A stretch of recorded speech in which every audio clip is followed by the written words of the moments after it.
Hey, what is up, everyone? Today we got a pretty unique story. It's narrated by Frederick Surrey. Get cozy and watch till the end, guys. There is a sound that exists at the very edge of hearing.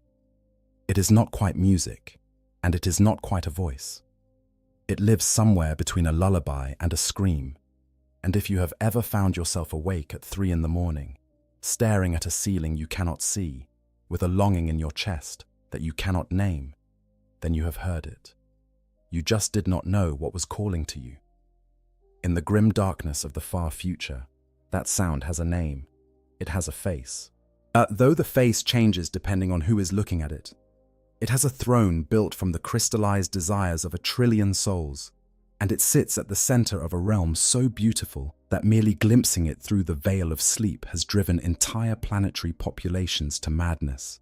Its name is Slaneesh, the Dark Prince, the Lord of Excess, she who thirsts. And today, we are going to do something that most people in the Warhammer 40,000 universe would never survive. We are going to walk through the daily lives of those who serve this youngest and perhaps most terrifying of the Chaos Gods. From the lowliest hive city cultist whispering prayers over a hidden altar, to the 10,000-year-old noise marine whose senses have been refined and ruined beyond anything a mortal mind could comprehend. We are going to see what it actually looks like, hour by hour, moment by moment, to live under the dominion of the Prince of Pleasure. And I promise you, it is nothing like what you might expect. Before we walk those perfumed and poisoned corridors, though, we need to understand something fundamental about Slaneesh. This is not simply a god of carnal indulgence, though the uninitiated might be forgiven for thinking so. Slaneesh is the god of excess in all its forms. Every sensation pushed past its natural limit, every emotion amplified beyond what the mortal frame was designed to contain, and every pursuit of perfection that crosses the line from dedication into obsession. The musician who practices until her fingers bleed and then keeps playing because the pain has become part of the melody. The warrior who no longer fights to win, but to feel the exquisite artistry of the blade finding flesh. The painter who blinds himself so that he can truly see the colors that exist only in the mind's eye. These are the people who hear the whisper of Slaneesh most clearly, and once they begin to listen, they can never stop. The birth of Slaneesh is itself a story of daily life gone wrong on a civilizational scale. Long before humanity crawled out of its cradle on ancient Terra and reached for the stars, there was another species that ruled the galaxy. The Eldari, sometimes called the Eldar in older texts, had built an empire so vast and so sophisticated that they had, for all practical purposes, solved every problem that a civilization could face. They had conquered death, mastered the manipulation of reality itself through psychic ability and technology that made the best efforts of the Imperium look like a child banging rocks together. They had no enemies that could threaten them, no diseases that could harm them, no scarcity of any resource they might desire. They had achieved, in every measurable way, perfection. And that was the problem. When a species that powerful and that psychically gifted has nothing left to struggle against, and it turns inward, the Eldari began to explore the only frontier left to them, the frontier of experience itself. At first, this was harmless enough. New forms of art emerged that engaged senses humans do not even possess. Music was composed that could only be appreciated by minds capable of processing emotional frequencies that would fry a human brain. Architecture was designed that existed partially in real space and partially in the immaterium. It buildings that shifted and changed according to the emotional state of those who walked through them. It was magnificent. It was beautiful. And it was the first step on a road that led to the abyss. Because the nature of sensation is that it dulls with repetition. The meal that delighted you the first time you tasted it becomes ordinary by the 10th. The view that took your breath away becomes a background you barely notice after a year. The Eldari, yes, with their heightened senses and their effectively immortal lifespans, experienced this dulling on a scale that is almost impossible to imagine. What once brought them joy became merely pleasant, and what was pleasant became boring. and what was boring became intolerable. They needed more, always more. Stronger flavors, louder music, more vivid colors, more intense emotions. They pushed deeper and deeper into extremity, crossing boundaries that should never have been crossed, thus indulging in acts that made their ancestors turn away in disgust, and then in horror. And then they stopped watching altogether because what the Aeldari had become was no longer recognizable as the species they had once been. The pleasure cults that formed during this period were not fringe movements. They were the mainstream of Aeldari society. Entire worlds became dedicated to the pursuit of new experiences. The concept of enough ceased to exist, and in the roiling depths of the warp, while in that dimension of pure psychic energy that mirrors and amplifies the emotions of all living things, something began to stir. Something was being born. It was being knitted together from every act of indulgence, every abandoned scruple, every moment when an Aeldari looked at a line they knew they should not cross, and crossed it anyway with a smile on their face. It grew slowly at first, a ripple in the warp that the most sensitive psychers could detect but not understand. Then it grew faster, fed by the escalating spiral of Aeldari excess, until the ripple became a wave, and the wave became a tide, and the tide became something that could not be stopped by any force in the galaxy.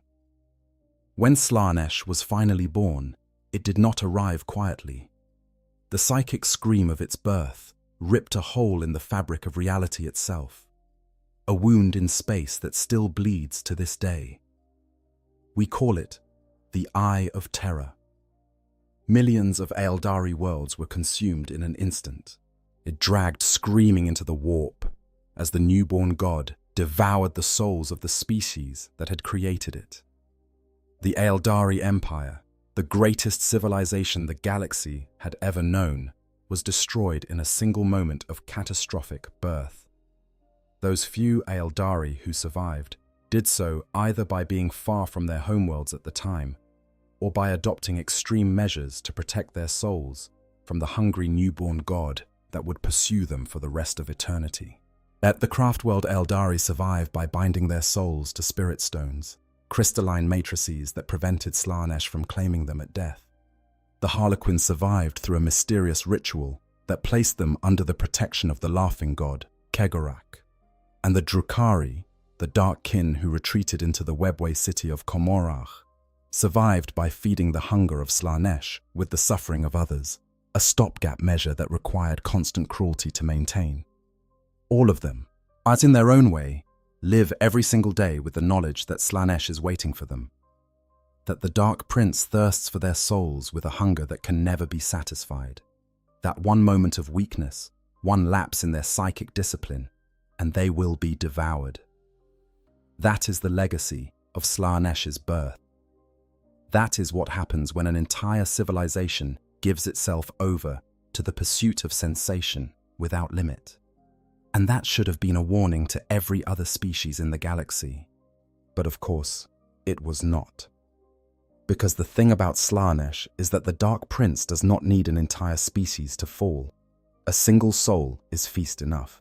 And in the sprawling, desperate, suffering mass of humanity that populates the Imperium of man, there are billions upon billions of souls just waiting to be seduced. So let us talk about how it begins. The thing that most people get wrong about Slaneesh worship is that they imagine it starting with something dramatic.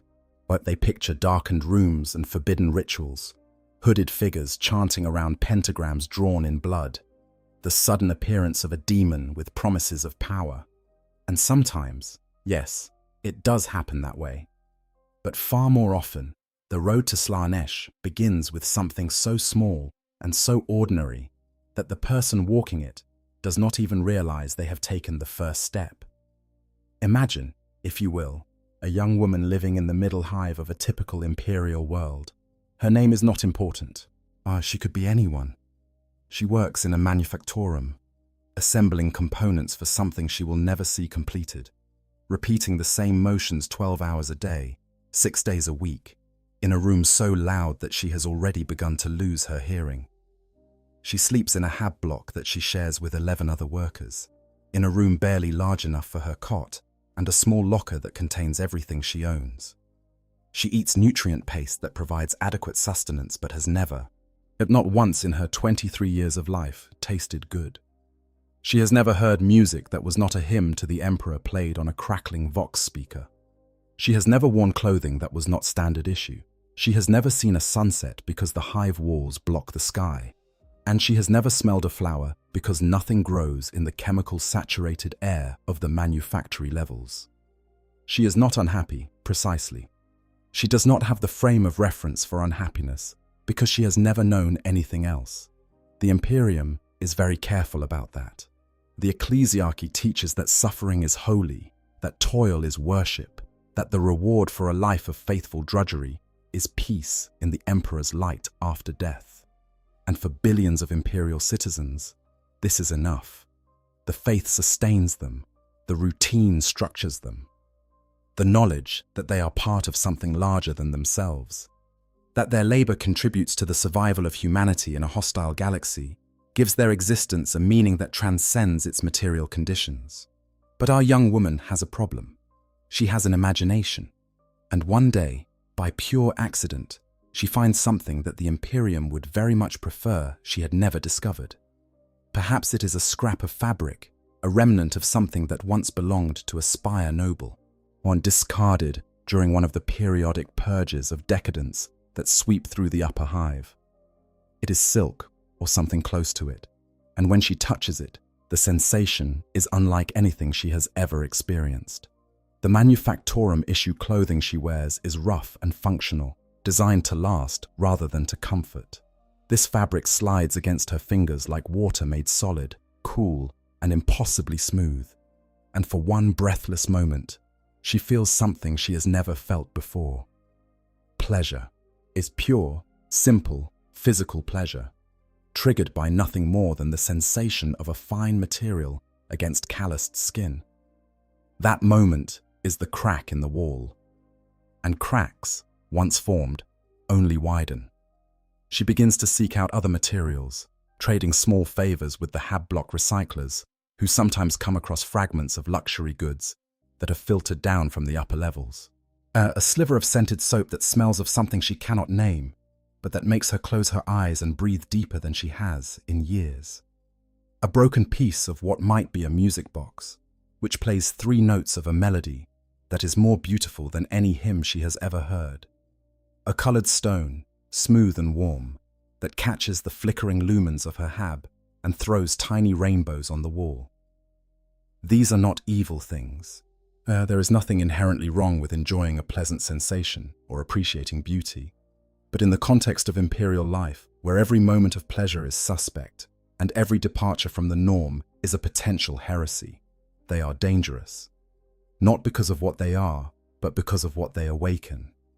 Our young woman has discovered that life can feel good, and having discovered that, she can never go back to being content with the way things were. This is the moment when Slaneesh first becomes aware of her. Not as an individual, not yet, but as a particular flavor of desire that the Dark Prince can taste on the psychic wind. Like a shark sensing blood in water miles away, Slaneesh turns its attention, however briefly, toward this small, insignificant soul that has just discovered the most basic truth of the Dark Prince's philosophy. That sensation is its own justification. That pleasure needs no excuse, and that the universe is full of experiences waiting to be had, and that anything standing between you and those experiences is an obstacle to be overcome. She starts talking to others, carefully, cautiously, feeling out who among her fellow workers might share her secret fascination with beauty and sensation. She finds them because they are everywhere. The man who hums tunes he has composed in his head while working the assembly line. The woman who collects tiny shells from the cooling vents that sometimes carry fragments of the ocean floor up through the hive's geothermal systems. The old man who carves small figures from waste material, giving them features and expressions that no piece of manufacturing detritus should possess. They are artists, all of them, though they would never use that word. They are people who have found small ways to push back against the grey monotony of their existence, are to create moments of beauty and sensation in a world that offers neither. They begin meeting after their shifts, in a disused storage alcove that someone has furnished with salvaged cushions and a stolen lumen that casts warm light instead of the harsh white of the manufactorum. They share their treasures and their creations. They talk about what they have seen and what they dream of seeing.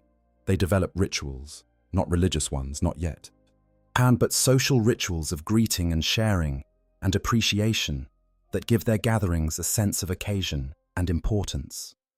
And it is at this point that someone new arrives, someone who smiles a little too easily and who seems to know things about pleasure and sensation that none of them have ever considered. Someone who brings gifts, small things at first, a bottle of something that is not nutrient paste, a recording of music that makes the air itself seem to vibrate with emotion, a powder that, when inhaled, makes colors brighter and sounds sharper, and the touch of another person feel like an electrical current running through every nerve. This person is a recruiter. They work for a Slaneesh cult, though they would never call it that. They call themselves a society of aesthetic excellence, or a circle of elevated awareness, or simply friends who have learned to appreciate the finer things in life. Their language is seductive because it does not feel like seduction. It feels like liberation. It feels like someone is finally telling you what you have always suspected, but never dared to say out loud, that the Imperium's obsession with suffering and denial is wrong, that the Emperor would not have created a universe full of such beauty and sensation if he did not want his children to enjoy it, that the truly faithful are not those who deny themselves, but those who embrace everything that creation has to offer. The transition from secret appreciation society to full-blown Slaneesh cult does not happen overnight.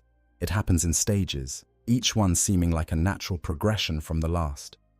The gatherings become more frequent, the substances become stronger, the experiences become more extreme, the things that once seemed shocking become normal, and new boundaries must be found and crossed. Members begin to change, sometimes subtly, sometimes dramatically. Their senses sharpen to an almost painful degree. Colors become brighter, sounds louder, textures more vivid. They find that ordinary life has become almost unbearable by comparison. The dullness of the manufactorum, a physical agony after the heightened reality of their gatherings. Some of them begin to show physical changes as well.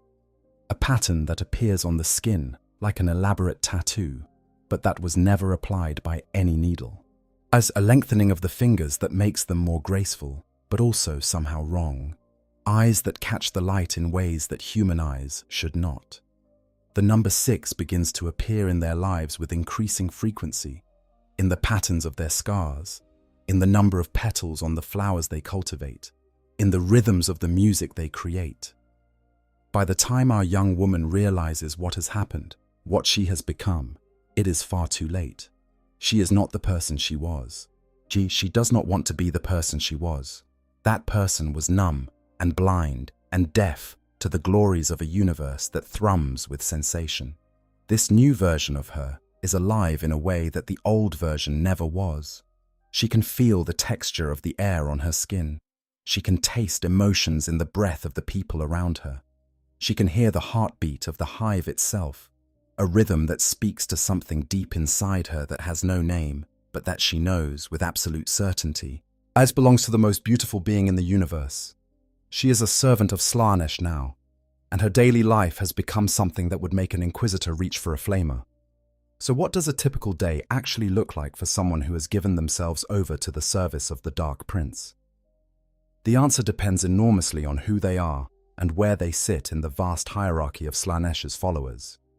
A mortal cultist in a hive city lives a very different life from an Emperor's Children noise marine aboard a strike cruiser in the Eye of Terror, who in turn lives nothing like a demonet in the Palace of Pleasure at the heart of Slaneesh's realm in the Warp. But there are common threads that connect all of these experiences, patterns of behavior and obsession that mark the daily existence of anyone who serves the Lord of Excess. Let us start with the most common and, in many ways, the most tragic, the mortal cultist. The morning begins not with an alarm, but with sensation. The cultists who have progressed far enough in their devotion to have undergone the first modifications to their nervous systems do not experience waking the way ordinary humans do. There is no groggy transition from sleep to consciousness, no bleary blinking at the light. Instead, there is a sudden, overwhelming flood of sensory input as augmented nerves fire all at once. The feel of the fabric against their skin is loud enough to be heard. The temperature of the air has a color, a shifting gradient of warm and cool that paints the room in hues that no unmodified eye could perceive. The smell of their own body is a complex symphony of chemical signatures, each one telling a story about what they ate, what they dreamed, what they felt during the night.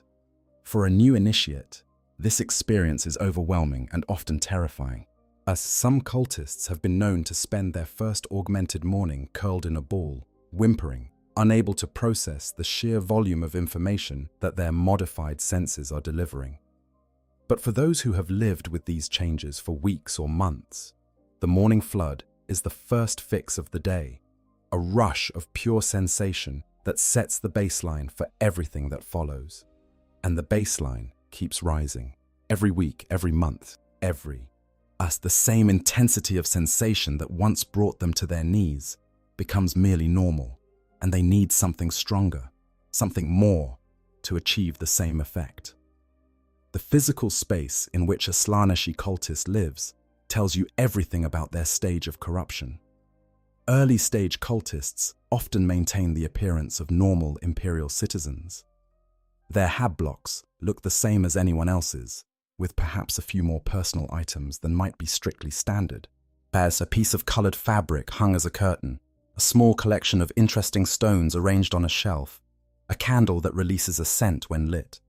The hidden altar, if there is one, is usually portable and easily concealed, a small cloth bearing the symbol of the Dark Prince that can be rolled up and hidden in a wall cavity at a moment's notice.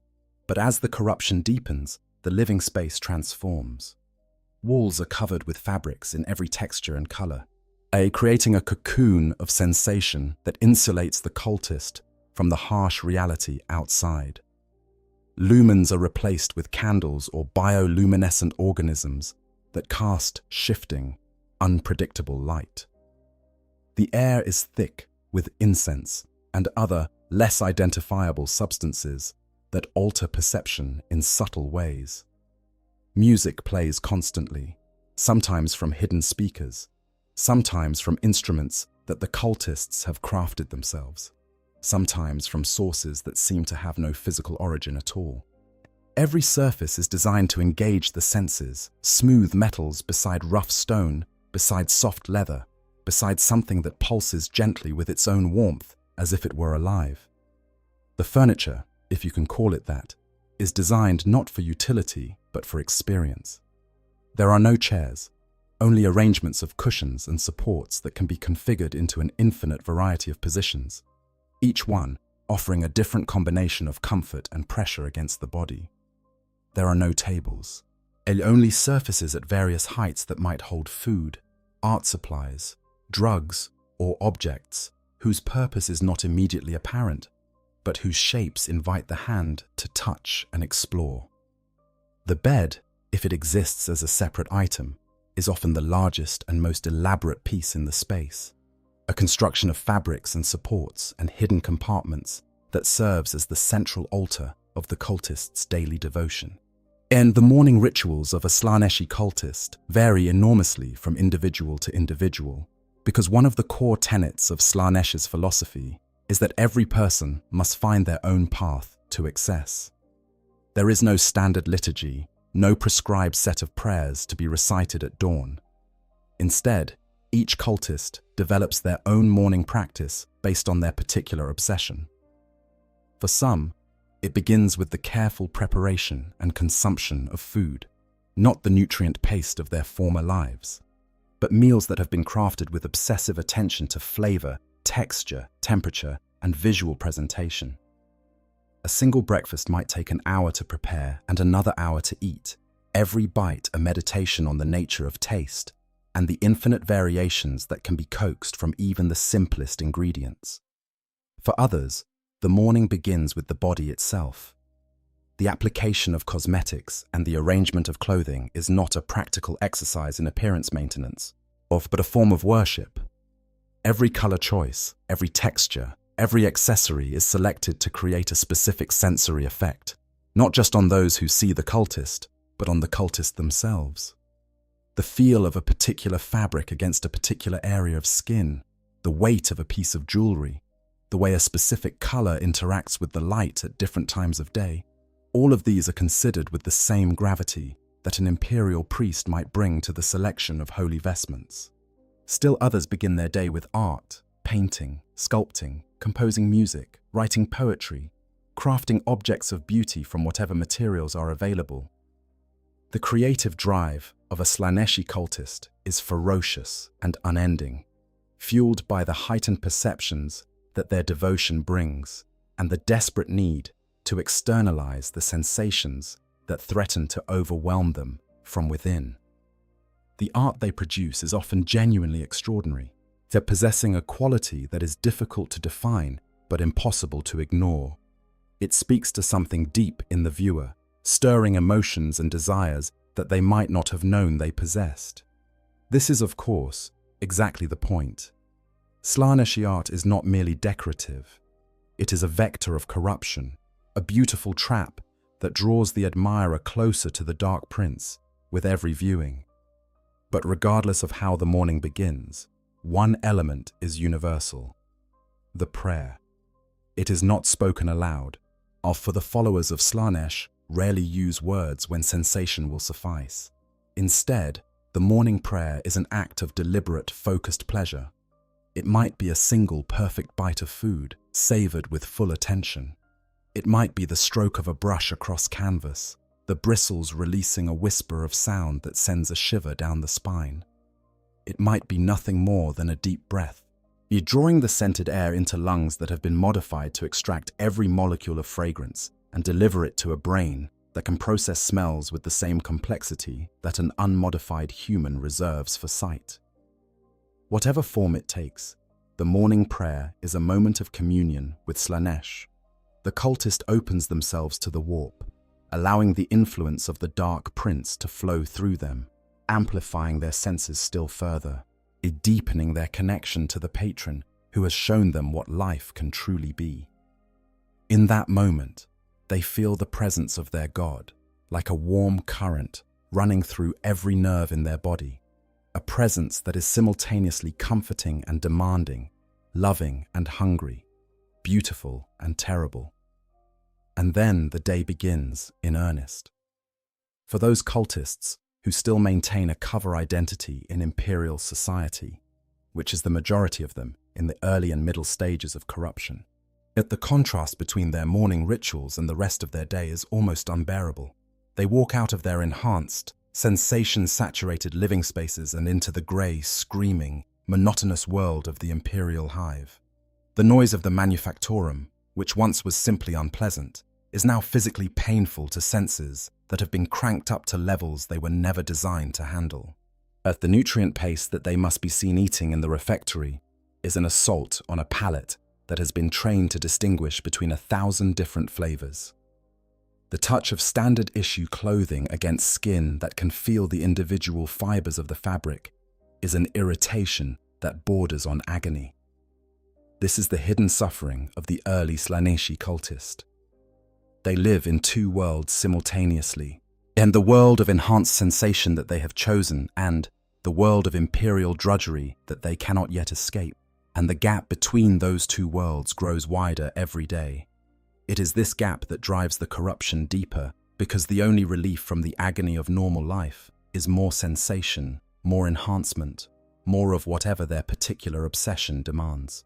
Some cultists handle this by developing sophisticated coping mechanisms, in small sensory anchors that they can access throughout the day without attracting attention. A piece of specially textured material hidden in a pocket that they can stroke with their fingers while working the assembly line. A tiny vial of concentrated scent worn against the skin that releases periodic waves of fragrance only they can smell. A set of sub-vocal tones that they hum at frequencies below normal human hearing but that their enhanced ears can detect and process as music.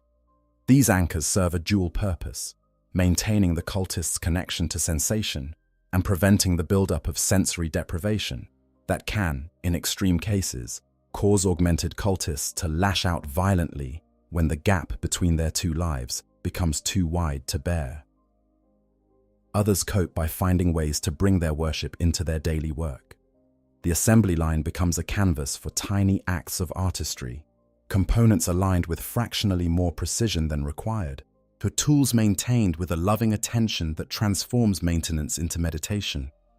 The rhythm of repetitive labor is reimagined as a kind of music, a percussion piece whose beauty lies in its regularity and the tiny, deliberate variations that the cultist introduces like a jazz musician playing around a melody. Even the pain of physical labor can be transformed, through the philosophy of Slaneesh, into a form of worship, at the burning of tired muscles and the ache of overworked joints becoming sensations to be explored and appreciated rather than endured. But the real life of the cultist, the life that matters, begins after the shift ends and the doors of the cult's meeting place swing open. The gathering space of a Slaneeshi cult is designed with the same obsessive attention to sensory detail as the individual living spaces of its members, but on a grander scale. Where a personal hab might have fabrics on the walls and a few candles for light, the cult's meeting place is a full-scale environment designed to immerse every person who enters it in a cocoon of enhanced sensation. The lighting is carefully calibrated to specific wavelengths that interact with modified eyes to produce colors that do not exist in the normal visible spectrum. At the air is a carefully managed blend of fragrances and psychoactive compounds that alter mood and perception in predetermined ways. The surfaces of every wall, floor, and piece of furniture are covered in materials selected for their tactile properties, creating a landscape of texture that invites the body to move, to touch, to explore. The music that fills the space is not background noise. It is the heartbeat of the gathering, on a carefully constructed soundscape that changes throughout the evening, guiding the emotional trajectory of the assembly from welcome through celebration, through ecstasy, through whatever lies beyond ecstasy in the vocabulary of sensation that these people have developed. The musicians who create this soundscape are among the most valued members of the cult, and their instruments are often bizarre constructions that would baffle a conventional luthier. Devices that produce sounds through combinations of vibrating strings, compressed gases, electromagnetic fields, and, in some cases, the agonized screams of living creatures whose vocal cords have been surgically modified to produce specific tones. The activities that take place during these gatherings are as varied as the members themselves. Some engage in collaborative art projects, constructing works of astonishing complexity and beauty that will never be seen by anyone outside the cult, and others participate in elaborate gustatory rituals, the preparation and consumption of meals that are designed not merely to nourish, but to push the experience of taste beyond anything the human palate was designed to handle.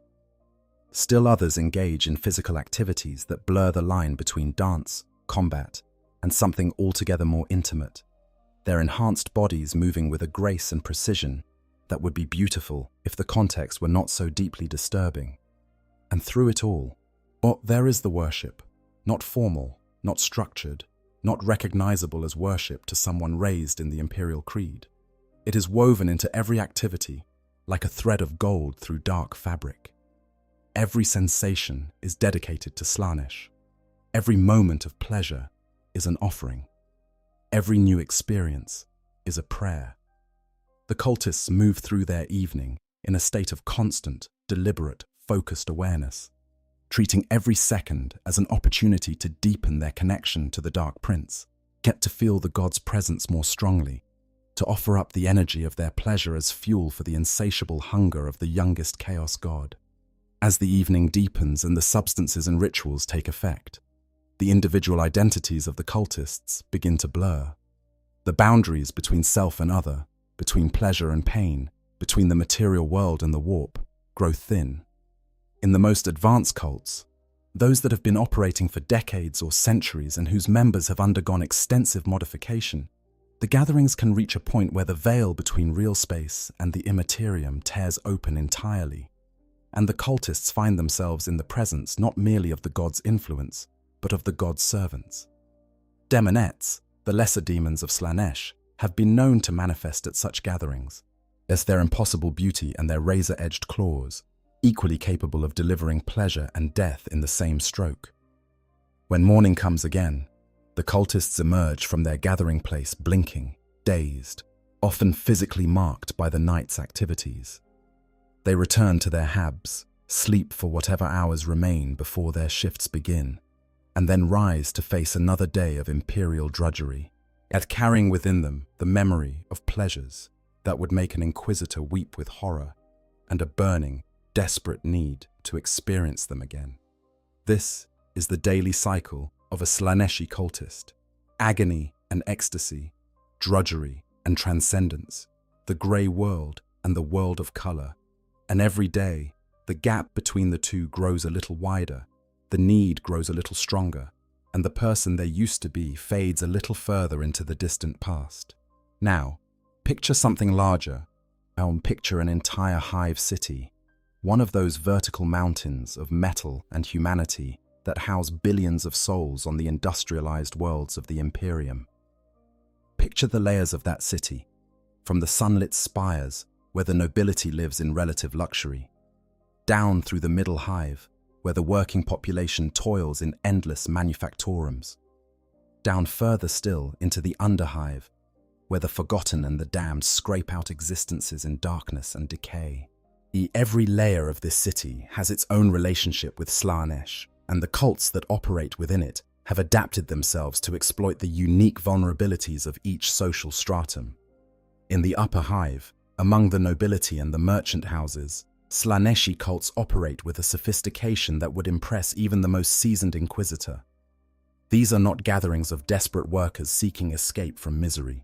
These are salons, and exclusive social clubs where the wealthy and the powerful come together to explore the limits of experience in settings of unimaginable luxury.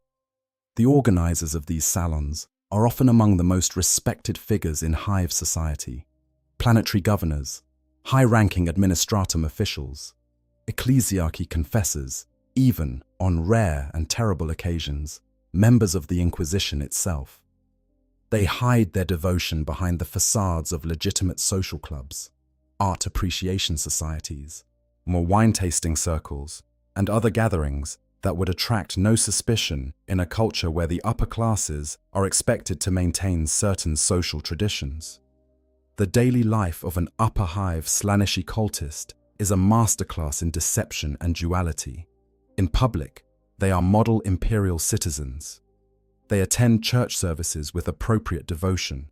They fulfill their administrative duties with competence. They make generous donations to imperial charities and speak eloquently about the virtues of sacrifice and duty. Their homes are decorated with tasteful art that references imperial themes, portraits of the emperor, scenes from the Great Crusade, symbols of faith and loyalty. But behind the public facade, their private chambers tell a different story. Where the lower hive cultists create their sensory environments from salvaged materials and improvised substances, yet the upper hive cultists have access to resources that allow them to construct experiences of staggering complexity and intensity.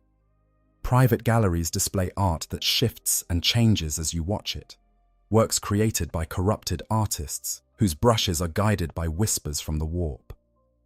Music rooms contain instruments that produce sounds no conventional technology can generate, but notes that resonate with the listener's neural pathways and trigger cascades of emotion that bypass the conscious mind entirely.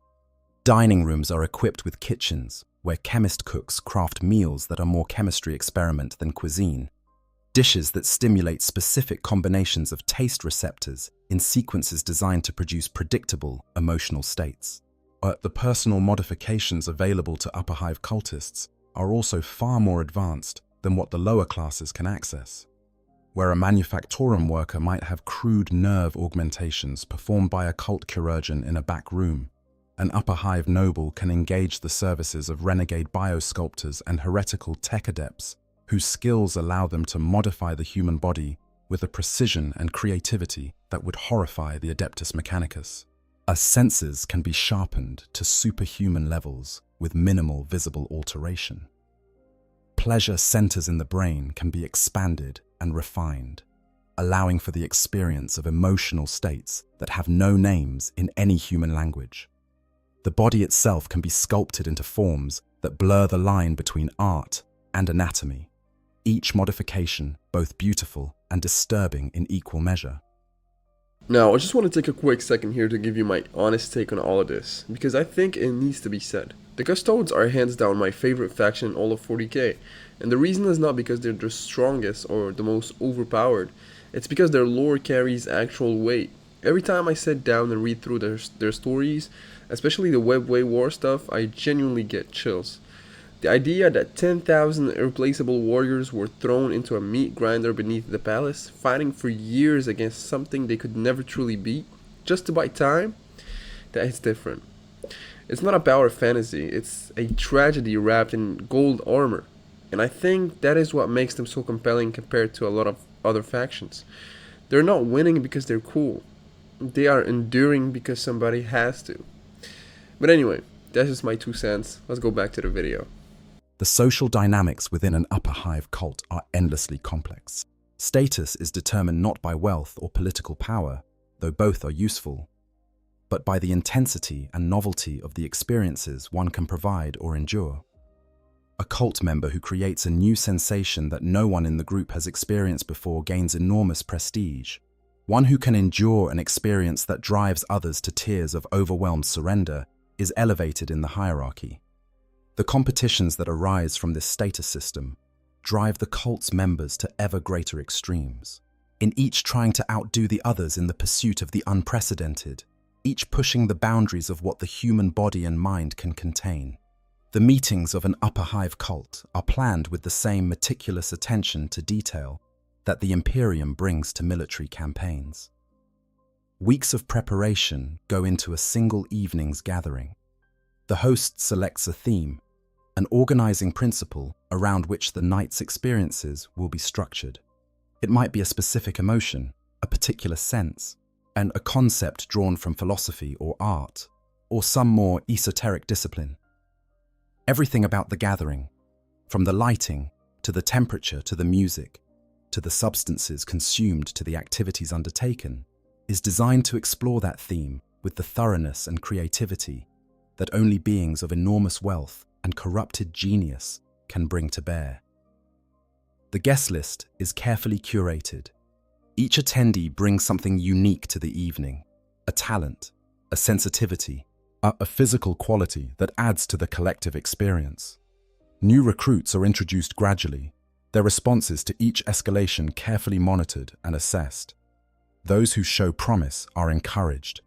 Those who show reluctance are given time and space, never pushed too hard, too fast, because the surest way to lose a potential convert is to frighten them before the hook is set.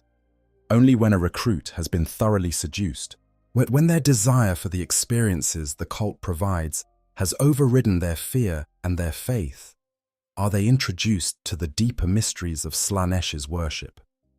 And what are those deeper mysteries? At the highest levels of an upper hive cult, the experiences on offer go beyond anything that can be achieved through physical sensation alone. Psychic communion with the Dark Prince becomes possible for those whose minds have been opened by years of progressive corruption. Visions of the Palace of Pleasure, the legendary domain of Slaneesh at the heart of the warp, are granted as rewards for exceptional devotion. Some cultists develop minor psychic abilities, the power to sense the emotions of others, to project feelings of pleasure or pain, to perceive the warp as a living landscape of sensation that exists just beneath the surface of the material world. These abilities make them both more devoted and more dangerous, more useful to the cult, and more likely to attract the attention of the Inquisition. The relationship between upper hive and lower hive cults is usually one of patronage and exploitation. The wealthy cultists provide resources, protection, and access to advanced modifications. The lower hive cultists provide labor, new recruits, and a buffer zone between the upper hive members and the authorities. It is a symbiotic relationship, but one in which the benefits are distributed unequally, much like the hive society that contains it. The lower hive cultists are aware of this inequality, but they accept it because the alternative, a return to the numbing grey existence of imperial life, is unthinkable. But there is one more layer to the hive, one more social stratum that has its own unique relationship with Slaneesh, the underhive.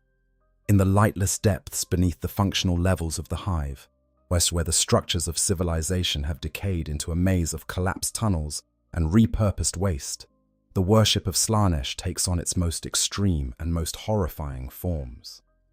The underhive cultists have no cover identities to maintain, no imperial authorities to deceive, no reason to exercise any restraint whatsoever. They have been driven underground by persecution, or have descended voluntarily, seeking a place where they can pursue their obsessions without interference.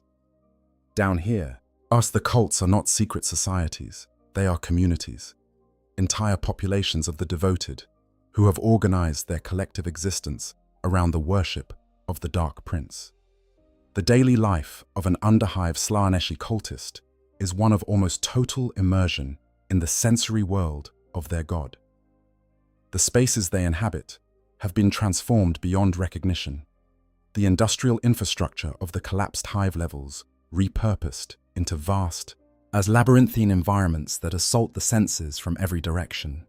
Bioluminescent organisms have been cultivated to produce light in shifting, hypnotic patterns. Water systems have been redirected and treated with psychoactive compounds that turn every drink and every bath into an altered state. The air itself is a carefully managed cocktail of fragrances, pheromones, and chemical agents that keep the inhabitants in a state of perpetual heightened awareness. Yes, the leadership structures of underhive cults tend to be more overtly religious than their upper hive counterparts. Where the upper hive salons disguise their worship as social entertainment, the underhive communities have no need for such pretense. They have priests and priestesses, rituals and ceremonies, shrines and temples dedicated openly to the Dark Prince. The daily schedule revolves around acts of worship that encompass every aspect of life, from the preparation of food, to the creation of art, to the resolution of disputes, to the most intimate aspects of personal interaction. The physical environment of an underhive cult is deeply unsettling to an outsider. The modifications that the cult members have undergone are often extensive and visible. Extrasensory organs, decorative mutations, surgical alterations that transform the human body into something that is simultaneously beautiful and deeply wrong. The art that covers every surface is vivid and disturbing, depicting scenes of ecstasy and agony that blur together until they are indistinguishable. The music that fills the air is constant and complex, layered compositions that change with the time of day and the mood of the community, guiding the emotional state of the inhabitants like a conductor leading an orchestra. The most disturbing aspect of underhive cult life, however, is the completeness of its transformation.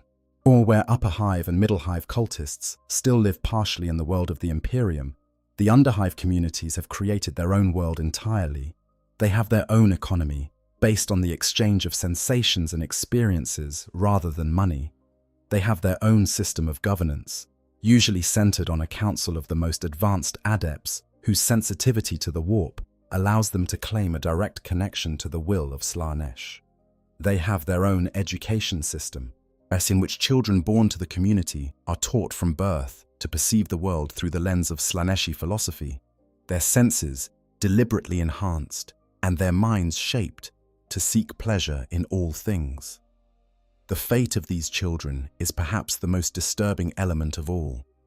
Born into a world of sensory overload and constant worship, they have never known any other way of life. They do not experience the transition from normalcy to corruption that their parents underwent. For them, the worship of Slaneesh is simply reality, the way the world works, as natural and unremarkable as gravity. They grow up with senses that have been enhanced from birth, perceptions that have been shaped since infancy, and a worldview in which the pursuit of sensation is not just acceptable, but holy. By the time they reach adulthood, many of them are so thoroughly integrated into the cult's way of life that they could not function in normal imperial society even if they wanted to. And all of this, from the solitary worker hiding scraps of silk in her hab block to the underhive community that has created an entire alternative civilization, is just the mortal side of daily life under Slaneesh. Above and beyond, and through all of it, are the forces that most imperial citizens never see. The corrupted Astartes, the demonic servants, and the god itself, all of whom have their own daily existence in the service of excess. Let us ascend then, from the dark and perfumed corridors of the mortal world, and enter the far stranger realm of the Emperor's children. 10,000 years ago, the 3rd Legion of the Emperor's Space Marines was the pride of the Imperium. They bore the Emperor's own name and his personal sigil, the Palatine Aquila, a mark of distinction granted to no other legion. They were paragons of martial excellence and cultural refinement, warriors who were as comfortable discussing philosophy and creating art as they were breaking enemy lines on the battlefield. Their primarch, Fulgrim, was a being of almost supernatural charisma and physical perfection, a leader who inspired not merely obedience, but genuine adoration in everyone who met him. The story of how the Emperor's children fell to Slaneesh is one of the great tragedies of the Warhammer 40,000 universe, and it begins, as all Slaneeshi stories do, with the pursuit of perfection. Fulgrim was found on the world of Chemos, a dying mining planet whose population was slowly starving as their resources ran out. Even as an infant, the Primarch's abilities were extraordinary. He grew at an inhuman rate, both physically and intellectually, and by the time he was discovered by the Emperor and reunited with his legion, he had single-handedly transformed Chemos from a world on the brink of collapse into a thriving civilization. Yet his drive for improvement was absolute. Everything he touched, he made better. Everything he saw, he strove to perfect. And this relentless pursuit of perfection, which was his greatest strength, became the handle by which chaos took hold of him and pulled him into the abyss. The turning point came on a world called Leren. The Emperor's children were tasked with bringing this serpentine alien species to compliance, and they accomplished the task with characteristic efficiency and ruthlessness. But in a temple on Leren's surface, Fulgrim discovered an artifact that would change the fate of his entire legion. A sword of alien manufacture, beautiful beyond description, its blade seeming to shift with colors that had no names. What Fulgrim did not know, what he could not know, was that this weapon was a prison for a greater demon of Slaneesh, a keeper of secrets that had been bound within the blade by the Layer's own sorcery. From the moment Fulgrim picked up the sword, the demon began to whisper to him. And the whispers found fertile soil in a mind already obsessed with the idea that perfection was always just one more step away. The corruption spread slowly at first. Fulgrim began to host elaborate feasts and celebrations aboard the Legion's flagship, the pride of the Emperor. The remembrancers, the artists and writers who accompanied the expeditionary fleets to document the Great Crusade, were drawn into an increasingly decadent social scene that celebrated beauty, sensation, and the transgression of boundaries. Among them was a composer named Bekwa Kinska, a woman of extraordinary talent whose dissatisfaction with the limitations of conventional music made her particularly susceptible to the corruption that was already spreading through the fleet. Kinska had visited the Leia Temple alongside many of the other remembrancers, and the experience had planted something dark and hungry in her creative soul. She became obsessed with recreating the sounds she had heard there, sounds that existed at frequencies and in patterns that no human instrument could produce. She spent months designing new instruments, bizarre constructions that combined conventional technology with principles she did not fully understand, principles that had their origins in the warp itself. The result was a symphony she called the Maraviglia, and its premiere performance aboard the Pride of the Emperor was the moment when the Emperor's children crossed the point of no return. The instruments Kinska had created did not merely produce sound, they produced weaponized sensation, waves of psychic energy that tore through the audience like a physical force. As the symphony built to its climax, the barrier between real space and the warp thinned and then ripped open entirely. Daemonettes manifested among the audience. Air chaos mutations erupted spontaneously through the crowd. The assembled Astartes and mortals, already primed by weeks of escalating decadence, were overwhelmed by a flood of sensation so intense that it obliterated every barrier of discipline and restraint they had ever possessed. What followed was a carnage of self-indulgence and violence that killed hundreds and corrupted thousands. And then, in the chaos that followed, several Emperor's children Astartes climbed onto the stage. Oz took up the strange instruments and discovered that they could channel the sonic energy into focused beams of destructive force. These were the first noise marines. Their creation was not the result of careful planning or deliberate corruption. It was a moment of spontaneous discovery, a group of enhanced warriors finding, in the midst of madness, that the sounds they could produce with these alien instruments could tear flesh and shatter bone. As the sheer sensation of wielding that kind of power, of feeling the scream of the instrument as it ripped through the air, and the exhilarating shock of its impact on living matter, was enough to cement their devotion to Slaneesh in a single instant. 10,000 years have passed since the Maraviglia, 10,000 years in which the Emperor's children have descended further and further into obsession and excess, that the daily life of a modern Emperor's children, Chaos Space Marine, is almost incomprehensible to a mortal mind, because the modifications they have undergone, both surgical and demonic, have transformed them into beings whose relationship with sensation bears almost no resemblance to human experience. A noise. Marine's morning, if you can call it a morning, the concept of day and night has little meaning aboard a warship sailing through the warp, begins with sound. Not the sound of an alarm or the ambient noise of a ship's systems, but the sound of the Marine's own armor, which has been integrated so thoroughly with sonic technology that it produces a constant, low-level vibration that the wearer can feel in their bones. This vibration is calibrated to specific frequencies that stimulate the pleasure centers of the Marine's brain, providing a baseline level of satisfaction that keeps the warrior functional between engagements. Without this baseline, the noise Marine would fall into a state of sensory deprivation so severe that it could cause madness or death. The physical space in which an Emperor's children Marine lives is a reflection of their personal obsessions, and because the Emperor's children celebrate individuality and excess above all things, no two quarters are alike.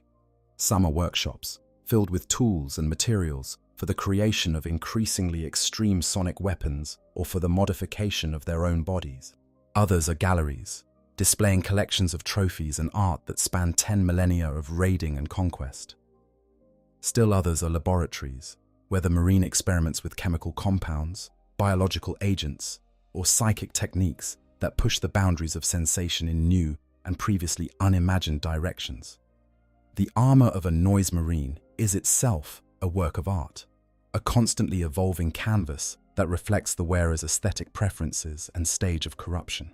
The original purple and gold of the 3rd Legion has been replaced, or more accurately augmented, with riot patterns of pink, black, and electric blue. Each Marine's armor a unique expression of their personality. Speakers and amplifiers are integrated into every surface, turning the Marine into a walking concert hall that can project sound at volumes capable of shattering ceramite plate. The helmet has been modified to enhance hearing to a degree that would overwhelm any unmodified brain, and the neural pathways that process auditory information have been surgically expanded and demonically enhanced to handle the input. Between battles, the Emperor's children engage in pursuits that would be recognizable to their mortal counterparts in the cults, but amplified to a degree that reflects their superhuman physiology and 10,000 years of experience. They create art of astonishing complexity, paintings that incorporate psychoactive pigments, sculptures that generate emotional fields, musical compositions that exist partially in the warp and partially in real space. They modify their bodies and their weapons in an endless pursuit of perfection, each alteration designed to unlock some new capability or experience. They engage in elaborate social rituals that serve as both worship and entertainment, competitions of skill, creativity, and endurance that can last for days or weeks. While the competitive nature of the Emperor's Children is one of their defining characteristics, where other Chaos Space Marine legions might maintain some form of traditional military hierarchy, the Emperor's Children are organized around a constantly shifting web of rivalries and alliances, in which status is determined by the ability to create, experience, or endure sensations that no one else can match. A warrior who perfects a new technique with their sonic weapon gains prestige, and one who acquires a particularly exquisite trophy from a defeated enemy is celebrated. One who undergoes a modification so extreme that it would kill a lesser being is revered. This competition drives the Legion's continuous evolution, pushing each Marine to greater and greater extremes in the pursuit of novelty and perfection. It also drives a significant amount of internal conflict, as rivals sabotage each other's experiments, steal each other's creations, and engage in duels that are as much performances as they are battles. These duels are elaborate affairs, fought with weapons chosen for their aesthetic qualities as much as their lethality, in arenas decorated with art and filled with music, before audiences of fellow Marines who critique every move with the informed judgment of beings who have spent millennia studying the art of combat. And through it all, the sound never stops. The Emperor's Children exist in a constant symphony of noise, a layered composition of weapons tests, modified engines, amplified heartbeats, screaming victims, and music that is being composed and performed and destroyed and recomposed in real time by Marines whose creative drives have been supercharged by 10,000 years of Slaneeshi devotion. To a mortal ear, it would sound like the end of the world. To a noise Marine, it sounds like home. The relationship between art and war in the Emperor's Children is not metaphorical, it is literal. For these corrupted Astartes, combat is the highest form of artistic expression, and the preparation for battle is indistinguishable from the preparation for a performance. Weapons are tuned to specific frequencies, each Marine calibrating their sonic arsenal to produce sounds that complement those of their squad mates, creating a wall of sound that is both devastating and, to Slaneesh-attuned ears, beautiful. Armor is polished and decorated. Poses are practiced. The advance into enemy fire is choreographed, each Marine moving with a dancer's grace through a killing field that they have transformed into a stage. The experience of combat for a noise Marine is almost indescribable. Their enhanced senses process the battlefield at speeds that make time seem to slow. Every detail is vivid to the point of hallucination. The colors of bolt rounds exploding against armor, the texture of the ground beneath their boots, of the smell of blood and ozone and scorched metal, the sound of every weapon, every scream, every heartbeat in a quarter-mile radius. All of it is experienced with a clarity and intensity that would reduce an unmodified human to a gibbering wreck. But the noise Marine does not merely experience these sensations. They relish them. They critique them. They compose them into a mental narrative that elevates the chaos of battle into something approaching an artistic masterpiece. When a noise Marine fires their sonic blaster, the weapon produces a blast of concentrated sound that can vibrate a human body to pieces at the molecular level. But to the Marine, the act of firing is not merely a tactical decision.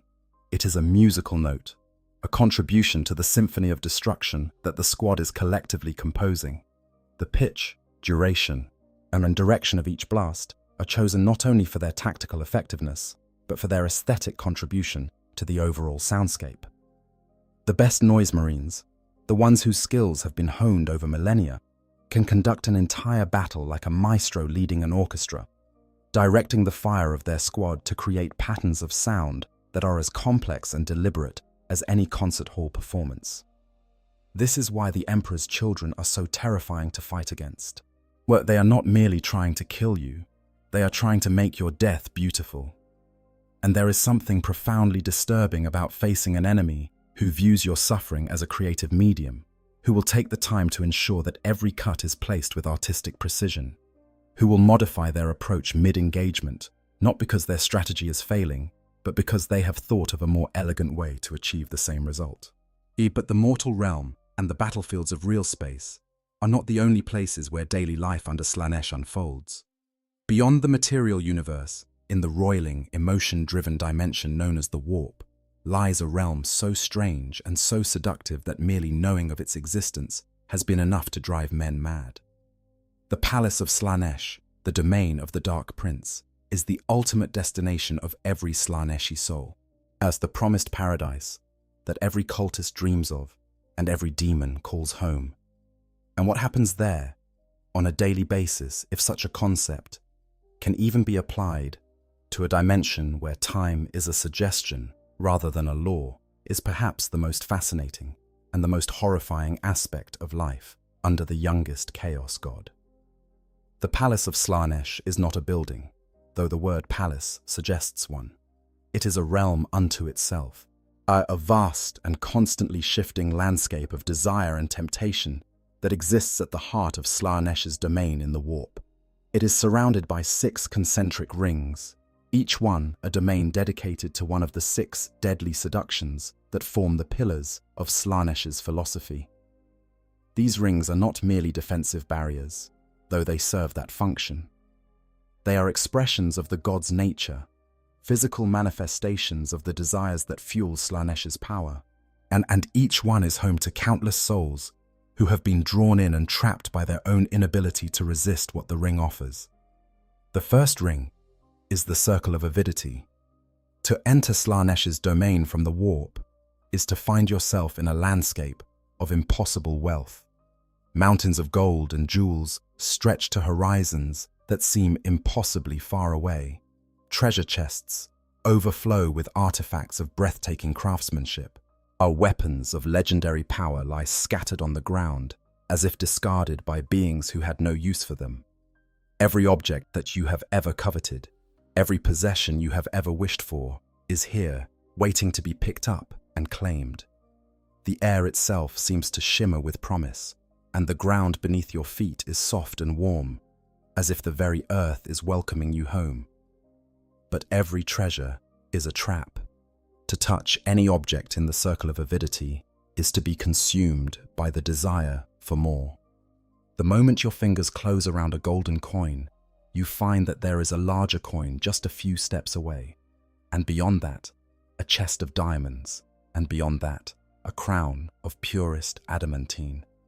Each treasure leads to the next in an endless chain of escalating desire, and the traveler who gives in finds themselves walking forever through mountains of wealth, reaching and grasping and never being satisfied until they collapse and are absorbed into the landscape itself, becoming just another jewel in the collection, another piece of treasure waiting to tempt the next visitor. Those who have the strength of will to pass through the Circle of Avidity without touching anything find themselves in the second ring, the Circle of Gluttony. Here, the landscape transforms into an endless feast. Tables stretch in every direction, laden with foods and drinks of every conceivable variety. The smells alone are enough to make a mortal weep with desire, a rich and complex aromas that promise flavors beyond anything the physical universe can produce. The food is warm and inviting, steam rising from dishes that have been prepared by chefs whose skills are beyond mortal comprehension. Goblets overflow with wines and spirits that seem to glow with an inner light, their colors deep and vivid and impossibly appealing. And once again, to partake is to be lost.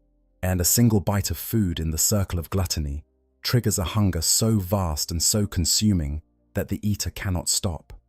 They eat and eat and eat, the food never diminishing, the hunger never abating, until their physical form begins to change, bloating and distorting as the excess they are consuming transforms them into something that is no longer recognizably human.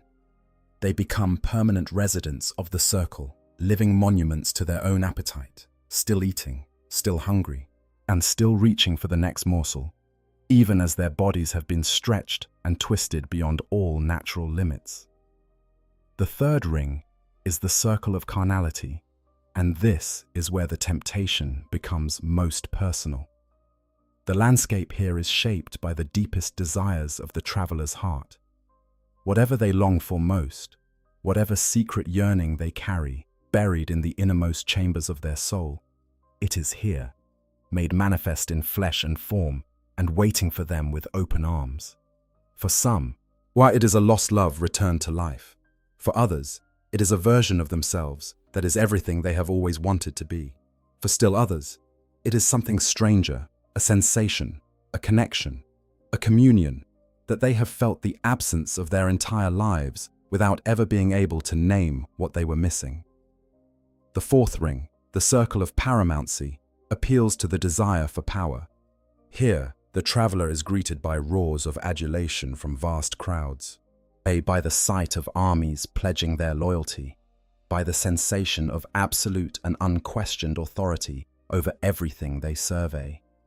Every mortal dream of dominion is offered freely, and the temptation is to accept, to sit upon the throne that appears from nowhere, and to rule the multitudes that kneel before it.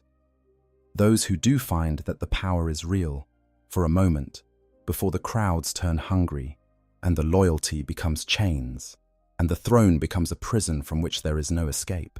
As the fifth ring, the circle of vainglory, is perhaps the most subtle of all. Here, the traveler is confronted with their own reflection, but perfected. They see themselves as they have always wished to be, every flaw corrected, every weakness eliminated, every virtue amplified to its maximum expression.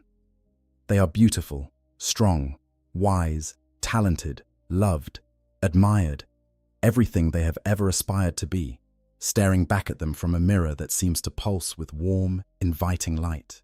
To feel even a flicker of pride at this reflection, to think, even for a moment, yes, this is who I truly am, is to be trapped.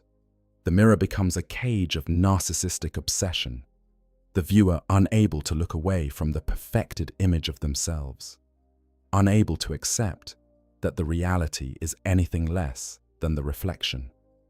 The sixth and final ring, the circle of indolency, is the most dangerous because it is the most mundane.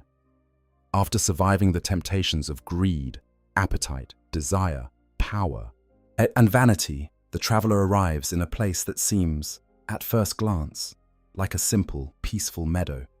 The grass is soft, the air is warm, the light is gentle. There are no treasures, no feasts, no seductive figures, no adoring crowds, no flattering mirrors.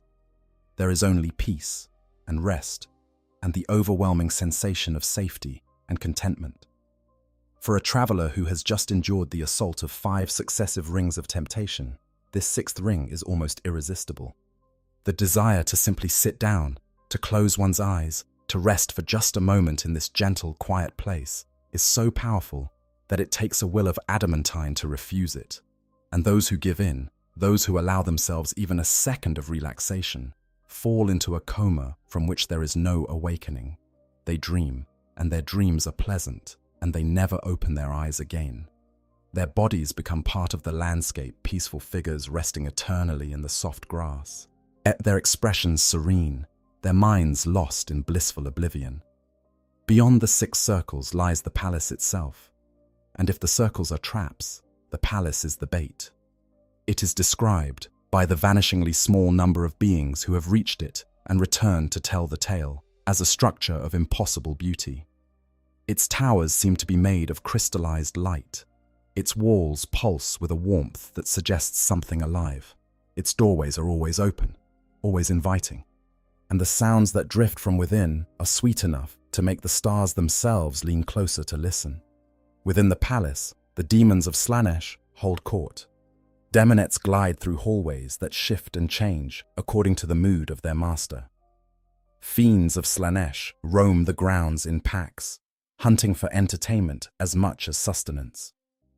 Keepers of secrets, the greater demons of Slaneesh, preside over gatherings of such elaborate depravity that they make the most extreme mortal cult rituals look like children's birthday parties. And at the center of it all, on a throne that exists in every dimension simultaneously and that radiates a beauty so intense that no mortal can look upon it without losing their soul, sits Slaneesh. The daily life of a demon in the palace of Slaneesh is one of constant performance and constant competition. Demonettes, the most numerous of Slaneesh's servants, spend their existence creating and participating in an endless series of displays designed to win the Dark Prince's attention and favor. They dance, and their dances are weapons that can kill with beauty. They sing, and their songs can seduce souls across the barriers between dimensions. They fight, and their combat is a graceful, lethal art form that blurs the line between murder and choreography. The greatest among them, yet the handmaidens who are permitted to approach Slaneesh's throne itself, have achieved a level of artistry in these pursuits that is beyond the comprehension of mortal minds. The competition for Slaneesh's favor is ferocious and constant. Demons who fail to entertain or who become predictable are cast down, their forms dissolved and reformed into something lesser. Those who succeed are elevated, gaining power and prestige that allows them greater freedom to pursue their own creative visions. But the hierarchy of the palace is fluid and mercurial, reflecting the nature of the god it serves, and a demon who is the Dark Prince's favorite one day might find themselves forgotten the next, replaced by a newer, more creative rival. The 6 great halls within the palace correspond to the 6 circles outside it, and within each hall, the excesses of the corresponding seduction are pursued to their absolute extremes. In the Hall of Avidity, demons compete to create the most desirable objects, artifacts of such beauty and power that the desire they inspire can be felt across the warp. In the Hall of Gluttony, feasts are prepared using ingredients that do not exist in the physical universe, dishes that nourish the soul rather than the body and that create hungers no mortal food could ever satisfy. In the Hall of Carnality, performances take place that would shatter the mind of any mortal witness. The other halls are equally extreme in their own ways, each one dedicated to pushing its particular vice beyond any limit that reality would otherwise impose. And through it all, Slaneesh watches. The Dark Prince is not a distant, aloof deity. Slaneesh is an active participant in the life of the palace, an audience, a patron, a critic, and a predator all at once. The god's attention is the ultimate reward and the ultimate danger, because to be noticed by Slaneesh is to be consumed by a regard so intense that it can reshape reality around the subject of its focus. Demons who catch the Dark Prince's eye are often transformed in the moment, their forms altered by the god's whim to reflect whatever quality caught its attention, for better or worse. Beyond the palace and the demon worlds, there are the champions, the mortal beings who have risen so high in Slaneesh's service that they have been granted power beyond anything that flesh and blood can normally contain. These are the demon princes, the chosen, the blessed, and the cursed, beings who have walked the path of excess to its ultimate conclusion and emerged, transformed but not destroyed, as living embodiments of their god's philosophy. The most famous of these champions is, of course, Fulgrim himself, the Primarch of the Emperor's children, as once the most beautiful and the most ambitious of the Emperor's 20 sons, is now a demon prince of Slaneesh, a 4-armed serpentine being of staggering power and disturbing beauty. His exact whereabouts in the current era are a matter of speculation and rumor. Some say he resides on a demon world of his own creation, a place that he has shaped into his personal vision of paradise, where every surface, every sound, every sensation has been calibrated to his exact specifications.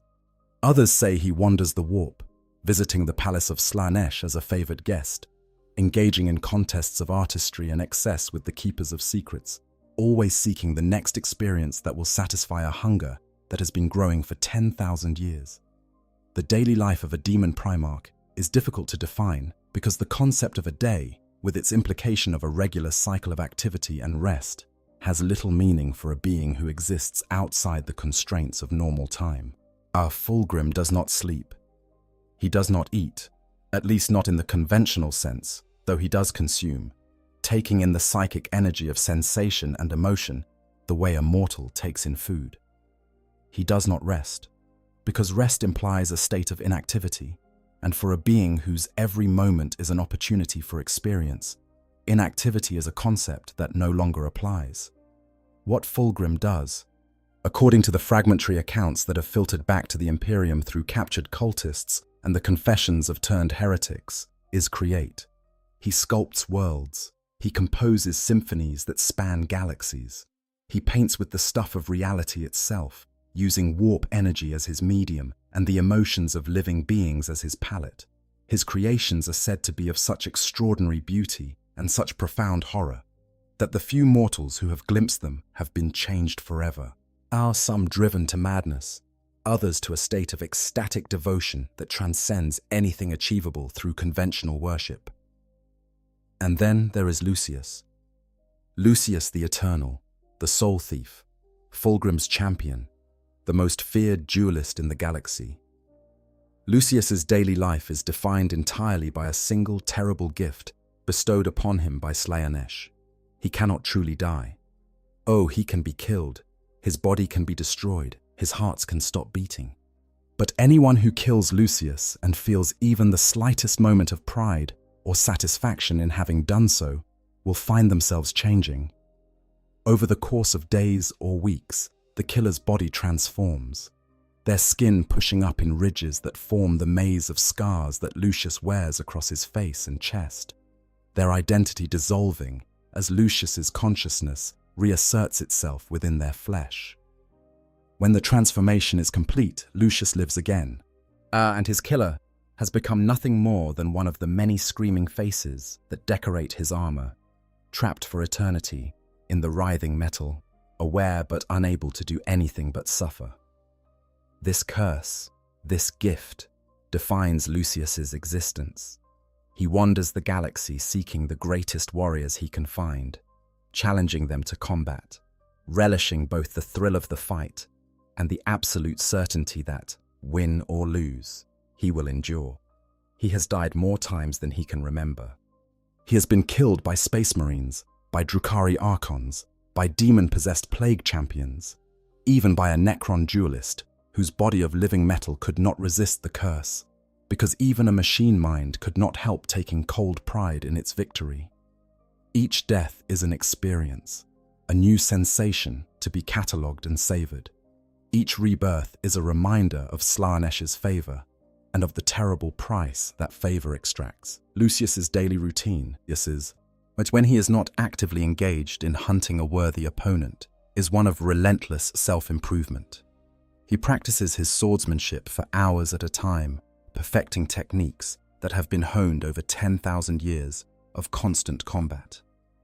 He maintains his weapons with a devotion that borders on worship, the blade of the layer that he now carries, and the lash of torment that serves as both weapon and instrument of punishment.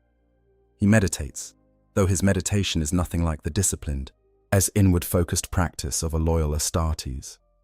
Lucius's meditation is a systematic review of every duel he has ever fought, replaying each one in perfect detail, analyzing every movement, every mistake, every moment of transcendent perfection, seeking always the lesson that will make the next fight more perfect than the last. He also collects. The faces in his armor are not merely decorative. They are trophies, records of conquest, and Lucius takes great care in arranging and maintaining them. New faces are positioned according to a system that only Lucius understands. Their screaming features fitted into the overall pattern of the armor's design, like pieces of a jigsaw puzzle that will never be complete. Some say that Lucius talks to them, holding conversations with the trapped souls of his victims as a way of reliving the pleasure of their defeat. Others say that the faces talk to him, whispering constantly in voices that only Lucius can hear, and a chorus of anguish that provides a constant soothing backdrop of sensation. The broader community of Slaneesh champions and demon princes beyond these famous figures is vast and varied. Each one has their own obsession, their own art, their own interpretation of the Dark Prince's philosophy. There are champions who have devoted centuries to the perfection of a single dish, and a meal so exquisite that the act of eating it is said to be a religious experience, even for beings who no longer require food. There are demon princes who have transformed entire worlds into living instruments, planets whose geological processes produce sounds that can be heard in the warp. There are warlords who have turned warfare itself into an art form so refined that their campaigns are studied by both Imperial and Chaos strategists as masterworks of tactical creativity. The demon world of Oliensis provides a particularly vivid example of the extremes that daily life under Slaneesh can reach. Oliensis is not a planet in any conventional sense. It is a colossal, morbidly obese humanoid figure, curled into a fetal position, drifting through the eye of terror. The surface of this planet-sized being is home to communities of hedonistic beastmen and noise marines who live in and among the folds and crevices of the creature's flesh. The noise marines occupy the creature's pores, using them as natural amphitheaters for their sonic performances. During the Abyssal Crusade, an entire Space Marine chapter, the Sentinels, invaded Oliensis. They slaughtered the Beastmen and fought the Noise Marines, but the violence of their engagement eventually woke the planet itself, which devoured the combatants.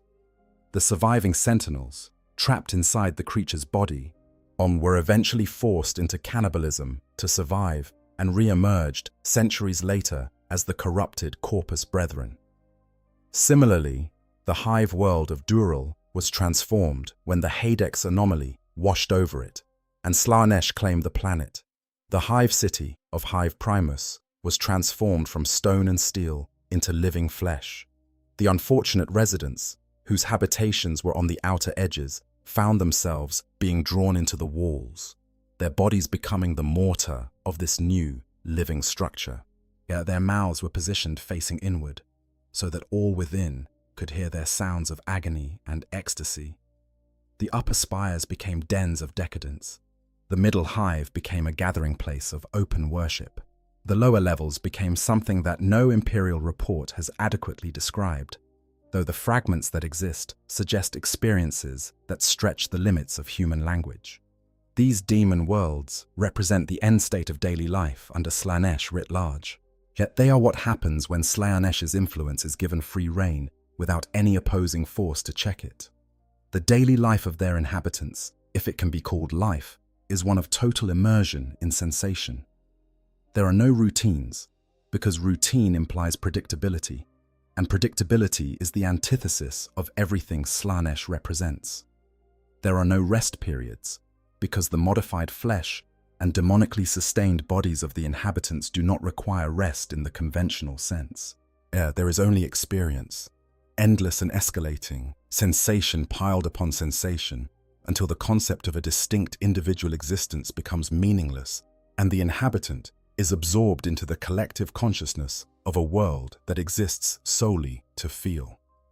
There is another dimension to the daily life of Slaneesh's followers that we have not yet explored, and it is one that often gets overlooked in favor of the more sensational aspects of the Dark Prince's worship.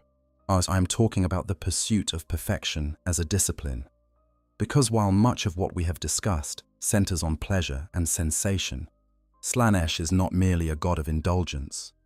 The Dark Prince is also, and perhaps more fundamentally, a god of obsession.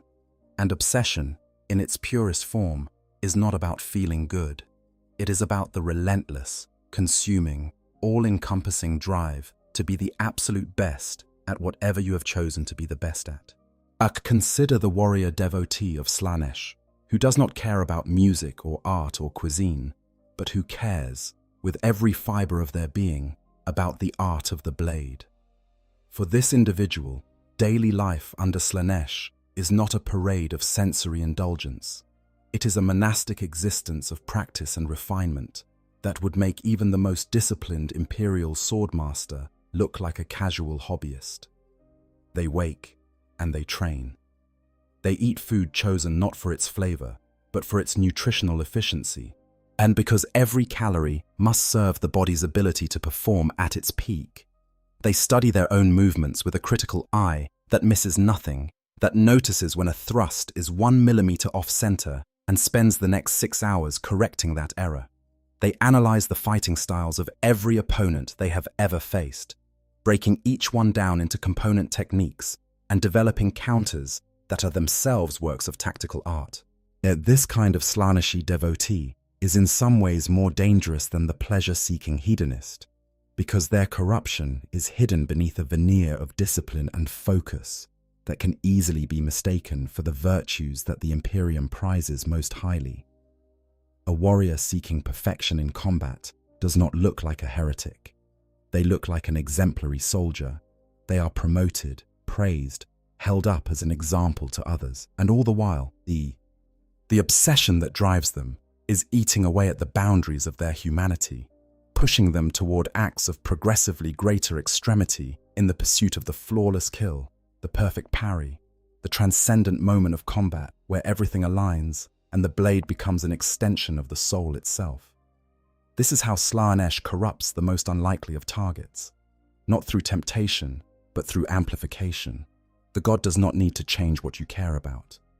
The god merely needs to make you care about it more, much more, until the caring itself becomes the corruption, and the pursuit of excellence becomes an end in itself that justifies any means necessary to achieve it. The Flawless Host, a warband of Chaos Space Marines descended from the Emperor's children, embodies this aspect of Slaneesh worship in its purest form. These warriors are not hedonists in the conventional sense. Yet they do not spend their days between battles in drug-fueled revels or sensory overload chambers. Instead, they spend every waking moment perfecting their combat skills, drilling and sparring, and analyzing and refining with an intensity that goes beyond dedication and into the realm of mania. They believe that the perfect fight, the fight in which every movement is exactly right, every decision is exactly timed, and every blow lands with exactly the force necessary to achieve exactly the intended effect, is the highest form of worship that can be offered to the Dark Prince. And they are always, always pursuing that perfect fight, knowing that they will never achieve it, knowing that the pursuit itself is the point. Their daily routine aboard their warships is structured with an almost mechanical regularity that would surprise anyone who expects Slaneesh worshippers to be undisciplined libertines. They wake at the same time each day. They begin with stretching and physical conditioning routines that have been optimized over centuries for the specific demands of their preferred fighting styles. They move into weapons drills, each Marine practicing their specialty for hours at a time, every repetition accompanied by a mental critique so detailed and so merciless that it would crush the ego of any being less driven. They spar with each other in bouts that are recorded and analyzed afterward. Every frame dissected for evidence of imperfection, every flaw catalogued and addressed in the next training session. Meals are taken efficiently, with the food selected and prepared according to recipes that have been refined over millennia to provide the optimal balance of nutrients for a transhuman body engaged in constant high-intensity training. There is no indulgence in the food itself, no attention to flavor or presentation. The flawless host eat to fuel their bodies, nothing more. The indulgence, the pleasure, the worship is reserved entirely for the act of combat, and they will accept no substitutes. When the flawless host goes to war, the effect of this relentless training is immediately apparent. They fight with a speed and precision that makes even other Chaos Space Marines pause in admiration or fear. Their movements are fluid, economical, and devastatingly effective. Each Marine functioning as an individual artist, creating their contribution to a collective masterwork of violence. The enemy is not merely defeated, but disassembled, taken apart with a clinical efficiency that is simultaneously horrible and, in its own terrible way, beautiful. And this is the full spectrum of what it means to live under Slaneesh. It is not just the orgies and the drugs and the screaming music. It is also the cold, focused, a relentless pursuit of excellence that drives beings to push themselves beyond all reasonable limits and then keep pushing because the concept of enough has been purged from their vocabulary. It is the sculptor who chips away at a block of stone for decades because the figure inside is not yet perfect. It is the musician who plays until their fingers are nothing but exposed bone because the note they are seeking has not yet been found. Yes, it is the warrior who fights 1,000 duels in search of the one that will be flawless. All of them serve Slaneesh. All of them feed the Dark Prince's hunger, and all of them are trapped in a spiral of obsession that will end either in apotheosis or in ruin. The way this corruption spreads through institutional structures is particularly insidious. Consider a planetary defense force on a typical imperial world. The commanding officer is a dedicated servant of the Emperor, a soldier of proven loyalty and genuine skill. But she has a weakness that she does not recognize as a weakness because the Imperium has taught her to value it. She cares deeply about the performance of her troops. She wants them to be the best.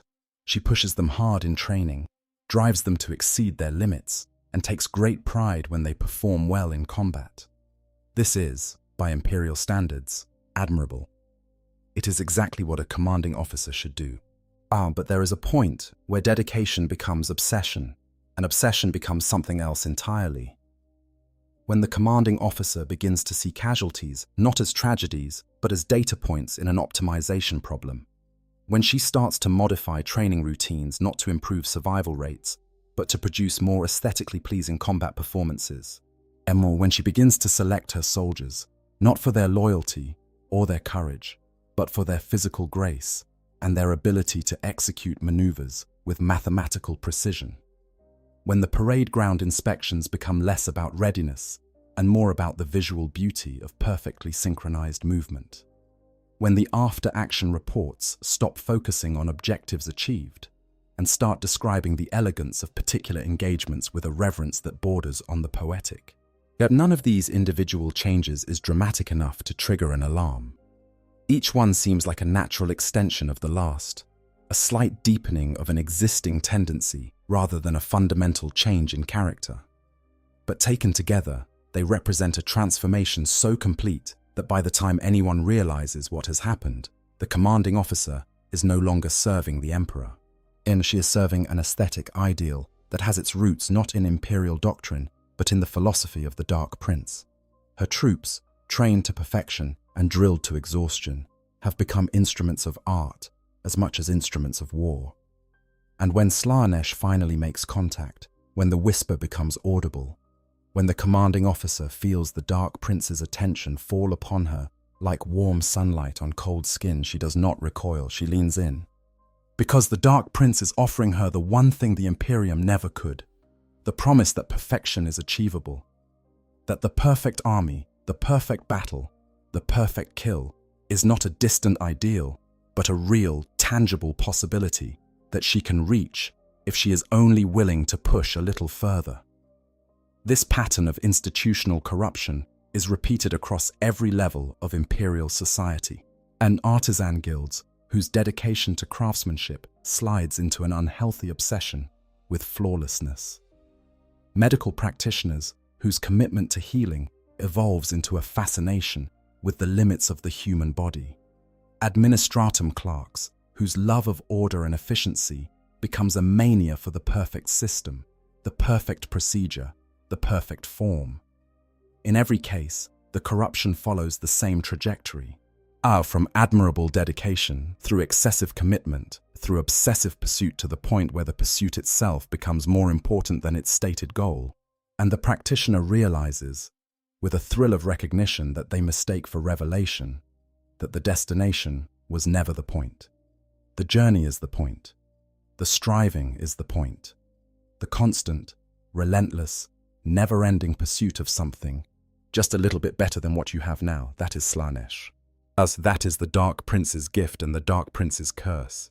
That is daily life under the Lord of Excess, stripped of its theatrical trappings and reduced to its most essential and most devastating truth. There is a passage from the forbidden texts of the cult of the Sacred Union that encapsulates this truth with a clarity that would be poetic if it were not so damning. It reads, in part, embrace your hunger, your desire. The universe is ours for the taking. Or let every person follow their every desire, satisfy their every hunger, and deny themselves no adventure. For it is in these things, and in others, that you will find the greatest pleasure. And it is through these things, and through each other, that you shall rise higher. The appeal of these words is obvious. They speak to something fundamental in the mortal condition, the desire for more, for better, for the fulfillment of potential that every sentient being carries within them, like a seed waiting for rain. And the horror of these words is equally obvious, because they contain no limit, no boundary, no suggestion that there is a point at which enough is enough. They are an invitation to walk a road that has no destination and no end, only an ever-steepening incline that will eventually become a cliff. Let us also consider something that rarely gets discussed when people talk about life under Slaneesh, and that is the experience of those who do not choose this path. The bystanders, the collateral damage, the imperial citizens who live next door to a Slaneeshi cult and have no idea that their neighbors' increasingly erratic behavior is the result of demonic corruption rather than ordinary eccentricity. The family members who watch someone they love change in ways they cannot understand. Becoming increasingly distant, increasingly obsessed with things that seem trivial, increasingly unwilling to participate in the normal routines of life. The children who grow up in households where one or both parents have been touched by the Dark Prince's influence and who absorb, by osmosis, a worldview that subtly undermines every value the Imperium has taught them to hold dear. These people are the invisible victims of Slaneesh's influence, the ones whose stories are never told because they are not dramatic enough to make the history books. They do not fall to chaos in a blaze of corruption and mutation. They simply live in the shadow of it, their lives quietly distorted by forces they cannot see and cannot understand. The parent who cannot explain why their child's drawings have started to contain patterns that make the viewer feel vaguely uneasy. The spouse who cannot understand why their partner no longer seems satisfied with anything, why every meal is criticized, every gift rejected, every attempt at connection met with a distant, evaluating stare that seems to be measuring them against some standard they cannot comprehend. The Inquisition's files contain thousands of reports about these cases, the collateral human damage of Slaneeshi corruption. In many instances, the family members and associates of cult members are themselves examined and sometimes detained, subjected to rigorous testing for signs of corruption. Some are cleared and released, their lives disrupted but not destroyed. Others are found to carry trace contamination, subtle changes in their neurological function that suggest exposure to Slaneesh's influence without full conversion. These individuals are typically sterilized and relocated to penal worlds, a punishment that seems disproportionate until you consider that the alternative, allowing potentially compromised individuals to remain in the general population, carries risks that the Inquisition considers unacceptable. And then there are the worlds that fall entirely, the civilizations that are consumed from within by Slaneesh's influence, not through military invasion or demonic incursion, but through the slow, patient, beautiful corruption of their culture. These events, which the Inquisition classifies as societal collapse events, follow a pattern that is by now depressingly familiar. The corruption begins in the upper classes, where wealth and leisure provide the opportunity for indulgence. It spreads through the cultural institutions, the arts, the entertainment industry, the educational system, each one becoming a vector for ideas and experiences that gradually erode the population's resistance to excess. It penetrates the governing structures, corrupting the leaders who should be guarding against it. And finally, it reaches a tipping point, a moment when the corrupted elements of the society outnumber the uncorrupted, and the entire civilization tips over the edge into unrestrained hedonism. The fall of the Eldari is the most famous example of this pattern, but it is far from the only one. Countless human worlds have suffered the same fate on a smaller scale. Their populations consumed by pleasure cults that grew from harmless social clubs into civilization-destroying forces in the space of a few generations.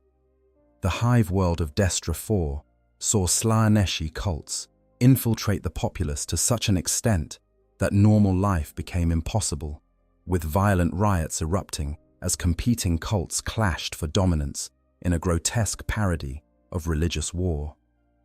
The pleasure world of Lysera, once a paradise for the imperial elite, was consumed from within when its artistic community fell under the influence of a Slaneesh cult that promised divine creative inspiration and delivered demonic possession instead. These are the large-scale manifestations of what begins, always, with the small, with the scrap of silk, with the stolen moment of beauty, with the first tentative step on a road that the walker does not yet know has no end. And that brings us to perhaps the most profound question that the existence of Slaneesh raises about the Warhammer 40,000 universe. Is the Imperium's response to the threat of Slaneesh, its absolute prohibition of pleasure, its doctrine of suffering as virtue, its systematic suppression of beauty and art and joy, actually effective? Or does it, by creating the conditions of deprivation that make Slaneesh's whisper so irresistible, actually serve the Dark Prince's purposes better than any cult could? This is a question that no character within the setting can answer, because to even ask it is to risk heresy. But it hangs in the air like the scent of forbidden incense, and it gives the story of Slaneesh its terrible, tragic depth. Because in the end, the daily life under Slaneesh is not just a horror story about an evil god and its corrupted followers, as it is a story about what happens when sentient beings are denied the experiences that give life meaning, and about the lengths to which they will go, the prices they will pay, the souls they will sacrifice, for just one taste of something more. In the grim darkness of the far future, there is only war, but there is also desire, and beauty, and music that can shatter worlds, and a God who sits at the center of it all, on a throne made of every unfulfilled wish and every abandoned dream. I sense smiles and waits and whispers, and somewhere, in a hab block in a middle hive on a world whose name does not matter, a young woman finds a scrap of silk, and the story begins again. We should also talk about the dark mirror that the Drukhari hold up to the idea of daily life under Slaneesh, because their existence is in many ways the opposite side of the same coin. The Drukhari, the Dark Eldar, who dwell in the impossible webway city of Komorach, are not worshippers of Slaneesh. They are, as in fact, the beings in the galaxy who have the most reason to fear and despise the Dark Prince. Because Slaneesh was born from their ancestors' indulgence, and the debt that was incurred in that birth has never been paid, the Dark Prince holds a claim on every Aldari soul, and for the Drukhari, who do not use spirit stones to protect themselves the way their Craftworld cousins do, that claim is being collected in real time. Their souls are slowly being drained away. Is sipped by Slaneesh like wine from an endlessly refilling glass. The daily life of a Drukhari is therefore defined by a desperate, constant need to replenish the soul energy that Slaneesh is consuming. And the only way they have found to do this is through the suffering of others. The pain and anguish of their victims acts as a substitute fuel, temporarily staving off the Dark Prince's hunger and restoring a measure of vitality to their withering souls. This means that the Drukhari must inflict suffering constantly, not as a luxury, but as a biological necessity. A Drukhari who goes too long without causing pain begins to age, their features growing haggard and drawn, their vitality fading, until eventually they are nothing but a hollow shell, drained of everything that made them alive. Imagine that as your daily reality. Imagine waking each morning and knowing that if you do not cause someone else to suffer today, yet you will be one step closer to a fate worse than death. Imagine building an entire civilization around this requirement, a city of spires and arenas and torture chambers where the infliction of pain has been elevated to an art form, where the scream of a victim is the most valued currency, where every social interaction is colored by the knowledge that everyone around you is in the same desperate situation. of feeding on each other's misery in an endless cycle of predation that has no purpose beyond simple survival. The arenas of Commorragh, where gladiatorial combat and elaborate tortures are performed before audiences of hundreds of thousands, are not entertainment in the way that an imperial citizen might understand entertainment. They are feeding stations. The spectators absorb the suffering of the combatants and the victims through a psychic mechanism that the Drukhari call the thirst, a hunger that can only be temporarily sated and never permanently cured.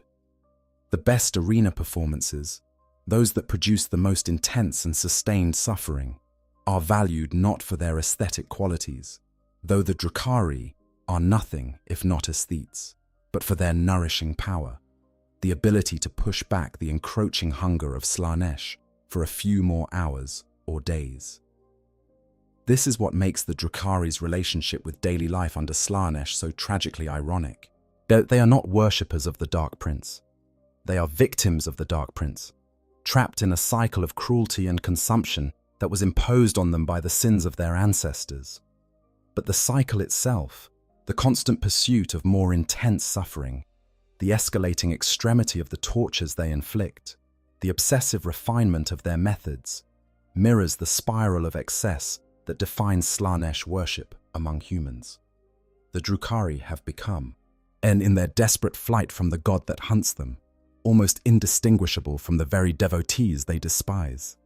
They are living proof that Slaneesh's influence extends beyond mere worship, shaping even those who reject the Dark Prince into instruments of the very excess they are trying to escape. And there are whispers, in the darkest corners of Commorragh, of Drukhari, who have given up the fight entirely, who have stopped running from Slaneesh, and have instead turned to face the Dark Prince with open arms. These fallen Drukhari form secret cults within the Dark City, worshipping the very being that their entire civilization was built to resist. They believe that surrender is preferable to the endless, exhausting cycle of cruelty that their existence demands, that it is better to embrace the hunger than to spend eternity trying to outrun it.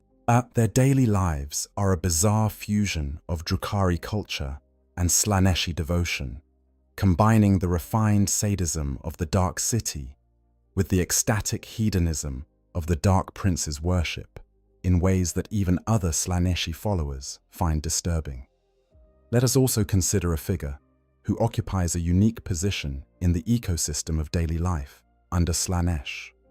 Fabius Bile, the primogenitor, the Clone Lord.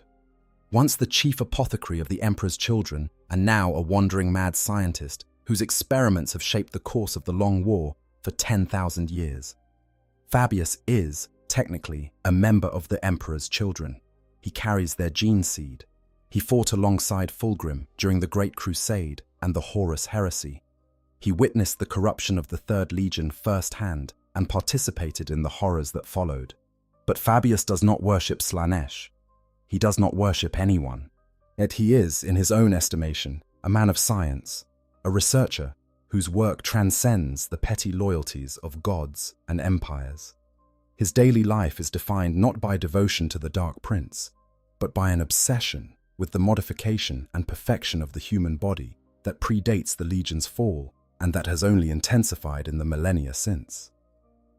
Fabius's laboratories, which have been set up on dozens of different worlds and ships over the centuries, are places of concentrated horror, where the human body is disassembled and reassembled with a precision and creativity that makes the modifications of Slaneeshi cults look crude by comparison.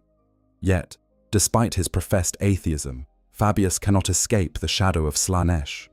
His obsession with perfection, his refusal to accept the limitations of the flesh, his willingness to push the boundaries of what is biologically possible regardless of the cost in suffering, all of these are quintessentially Slaneeshi traits. The Dark Prince does not need Fabius's worship to claim him. The obsession itself is worship enough. Every experiment Fabius conducts, every modification he makes, every boundary he crosses in his relentless pursuit of the perfect organism, feeds the hunger of a god he refuses to acknowledge. This makes Fabius a particularly interesting case study in the daily life of someone under Slaneesh's influence who does not believe themselves to be under Slaneesh's influence. And his routine is one of disciplined research and experimentation, utterly unlike the hedonistic excess of a typical Slaneeshi devotee.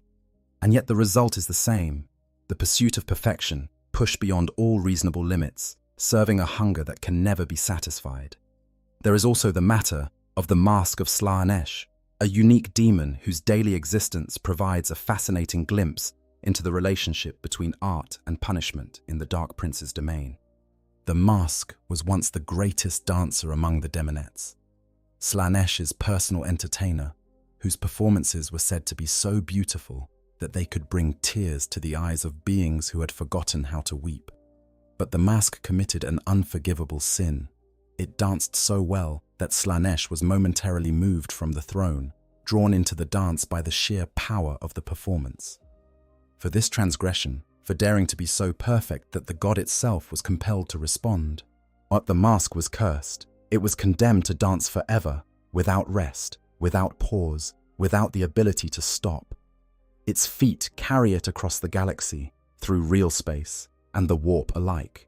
And wherever it passes, its dance compels all who witness it to join in, whether they want to or not. Mortal onlookers find themselves moving in time to a rhythm they cannot hear, their bodies obeying a choreography they never learned, dancing until their hearts give out, or their bones break, or their muscles tear themselves free from the ligaments that anchor them. The Mask dances through battlefields, through cities, through space hulks and demon worlds, leaving trails of broken, exhausted bodies in its wake. The daily life of the Mask is therefore one of perpetual motion and perpetual performance, a punishment that is also a form of perfection, a curse that is also the ultimate expression of the art that the Mask was created to embody. It cannot stop, it cannot rest, it cannot choose where to go or what to dance. It simply moves, eternally, a living embodiment of the principle that in Slaneesh's domain, perfection and punishment are the same thing. This idea, that the gift and the curse are indistinguishable, is perhaps the most important thing to understand about daily life under Slaneesh. Every blessing the Dark Prince bestows is also a burden. Every enhancement is also an addiction. Every moment of transcendent pleasure creates a corresponding moment of unbearable deprivation when the pleasure fades. The enhanced senses that make the world so vivid also make the absence of stimulation physically painful. The heightened capacity for emotion that allows for experiences of joy and beauty that no unmodified human could achieve also allows for depths of despair and anguish that no unmodified human could survive.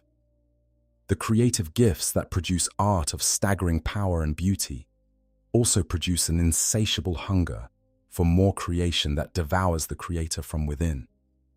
This duality runs through every level of Slaneeshi existence, from the newest mortal cultist to the oldest demon prince. And it is the defining feature of daily life under the Dark Prince, the thread that connects the silk-hoarding manufactorum worker to the 10,000-year-old noise marine to the dancing demon that cannot stop. They are all trapped in the same paradox. The more they receive, the more they need. The more they feel, the less they can tolerate feeling nothing. The more they pursue, the further the goal recedes. It is a treadmill disguised as a staircase, always seeming to go up while never actually arriving anywhere. And the runners upon it can see the deception clearly, but cannot bring themselves to step off because the alternative, standing still, is the one thing their corrupted natures cannot allow. This is the existential horror at the heart of Slaneesh's worship, not the monsters or the mutations or the demonic incursions. Those are the visible manifestations, the symptoms rather than the disease. The true horror is the trap itself, at the inescapable logic of escalating need that turns every gift into a chain and every pleasure into a down payment on a greater suffering.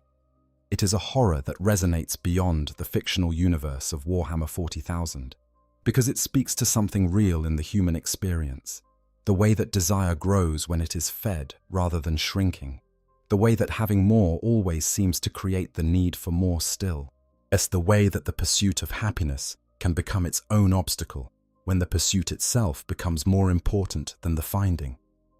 In the end, that is perhaps why Slaneesh, among all the chaos gods, feels the most real. Horn is rage, and rage is something most people can recognize and resist. Nurgle is despair, and despair, while powerful, can be fought with hope. Tzeentch is ambition, and ambition, while dangerous, can be channeled into productive ends. But Slaneesh is desire itself, that the wanting that lives at the core of every sentient being, the engine that drives all achievement and all destruction, the force that builds civilizations and tears them down. You cannot fight desire by denying it, because denial is itself a form of desire. The desire for purity, for control, for the satisfaction of having resisted. And you cannot fight it by indulging it, because indulgence only makes it stronger. You can only live with it, down balanced on the razor's edge between enough and too much, and hope that you never slip. In the grim darkness of the far future, most people slip, and when they do, Slaneesh is waiting to catch them, with open arms, and a smile that shows too many teeth, and a whisper that sounds, in that first terrible, beautiful, irresistible moment, exactly like freedom.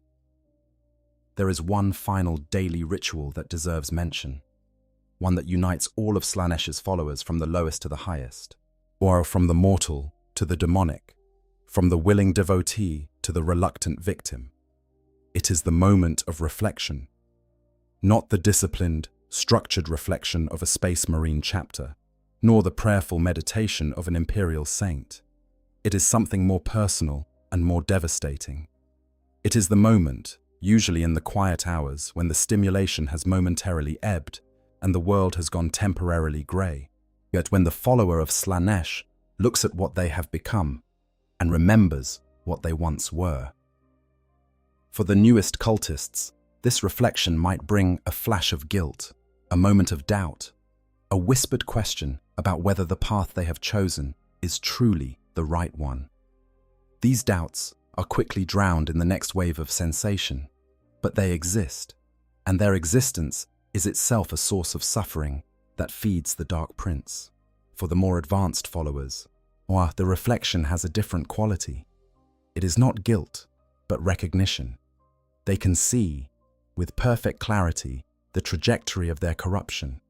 They can trace the line from the first scrap of silk to the current state of their existence, with all its impossible beauty and impossible horror. And they can see, stretching out ahead of them, the path they are still walking, the escalating demands, the narrowing options, the inevitable destination that awaits at the end. Some react to this recognition with defiance, throwing themselves even more enthusiastically into the pursuit of excess, determined to wring every last drop of sensation from their existence before the end comes. Others react with something approaching peace, accepting the path they have chosen and the price it demands with a serenity that would be admirable if it were not so fundamentally wrong. And a very few, a vanishingly small number, react with genuine horror, recognizing for the first time the full scope of the trap they have walked into and desperately seeking a way out. These last, the ones who try to escape, face a challenge that is almost without precedent in the Warhammer 40,000 universe. Because walking away from Slaneesh is not simply a matter of choosing to stop. The modifications to the body, the rewiring of the nervous system, the addiction to sensation that has been built into every nerve and every synapse, and all of these continue to demand their due regardless of the devotee's intentions. The cravings do not stop because you want them to. The enhanced senses do not dull because you wish they would. The hunger, the terrible bottomless hunger for more, does not abate simply because you have decided that you have had enough. The few accounts of successful escape from Slaneesh's service are among the most harrowing tales in the Inquisition's archives. They speak of years of agonizing withdrawal, of senses that scream for stimulation that the penitent is desperately trying to deny them, of nights spent writhing in a darkness that feels like being buried alive, because the modified eyes can see things in the dark that no one should have to see. They speak of physical deterioration as the body, deprived of the warp energies that were sustaining it, begins to fail.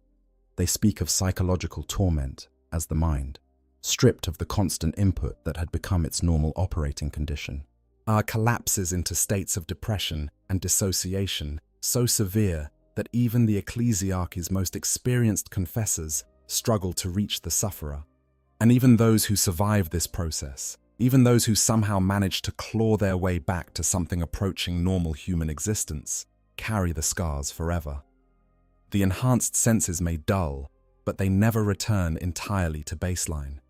The memories of what it felt like to live under Slaneesh's influence remain vivid and compelling, or calling to the former devotee in moments of weakness, like the scent of a meal to a starving person. The mark, invisible perhaps to normal eyes but always there, always present, a brand on the soul that says this one was mine, because Slaneesh does not forget, and Slaneesh does not forgive. And the Dark Prince always leaves the door open, just a crack, just enough to let the light in, just enough to remind the fugitive of what they left behind, and to promise, as with infinite patience and infinite tenderness, that they can always come back, that the door is never locked, that the first taste is free, and the terrible, heartbreaking truth is that most of them do come back, not because they are weak, not because they are evil, but because Slaneesh showed them a world that was more vivid, more beautiful, more alive than anything they had ever experienced. And the memory of that world is a wound that never heals. Given enough time, given enough moments of ordinary human greyness, given enough quiet nights when the memory calls to them with a voice that sounds like music and feels like warmth, most of them find their way back to the Dark Prince's embrace. And the music starts again, and the colors return, and for one brief, beautiful, devastating moment, everything feels exactly the way it is supposed to feel, until it does not, and the spiral continues, and the price goes up, and the debt grows deeper, and Slaneesh smiles, and the universe keeps turning, and somewhere, always somewhere, the whisper begins anew. And so we come to the part of the story that most Slaneeshi worshippers do not want to think about, the price, because the Dark Prince does not give without taking, and the currency in which payment is extracted is nothing less than the soul itself. The progression of corruption in a Slaneeshi worshipper follows a pattern that is as predictable as it is tragic. In the early stages, the corruption is almost entirely positive from the worshipper's perspective. Senses are sharpened, experiences are intensified, life becomes richer, more vivid, more meaningful. The worshipper feels liberated, enlightened, as if they have been walking through the world with a blindfold and earplugs and have finally been set free to perceive reality as it truly is. This stage can last for years, even decades, and during this time, yet the worshipper is often genuinely happier than they have ever been. But the nature of Slaneesh's gifts is that they come with a built-in escalation mechanism. The enhanced senses that made ordinary life so vivid gradually become the new normal, and the ordinary becomes unbearable. The meal that delighted the enhanced palate last month is merely adequate this month, and will be inedible next month.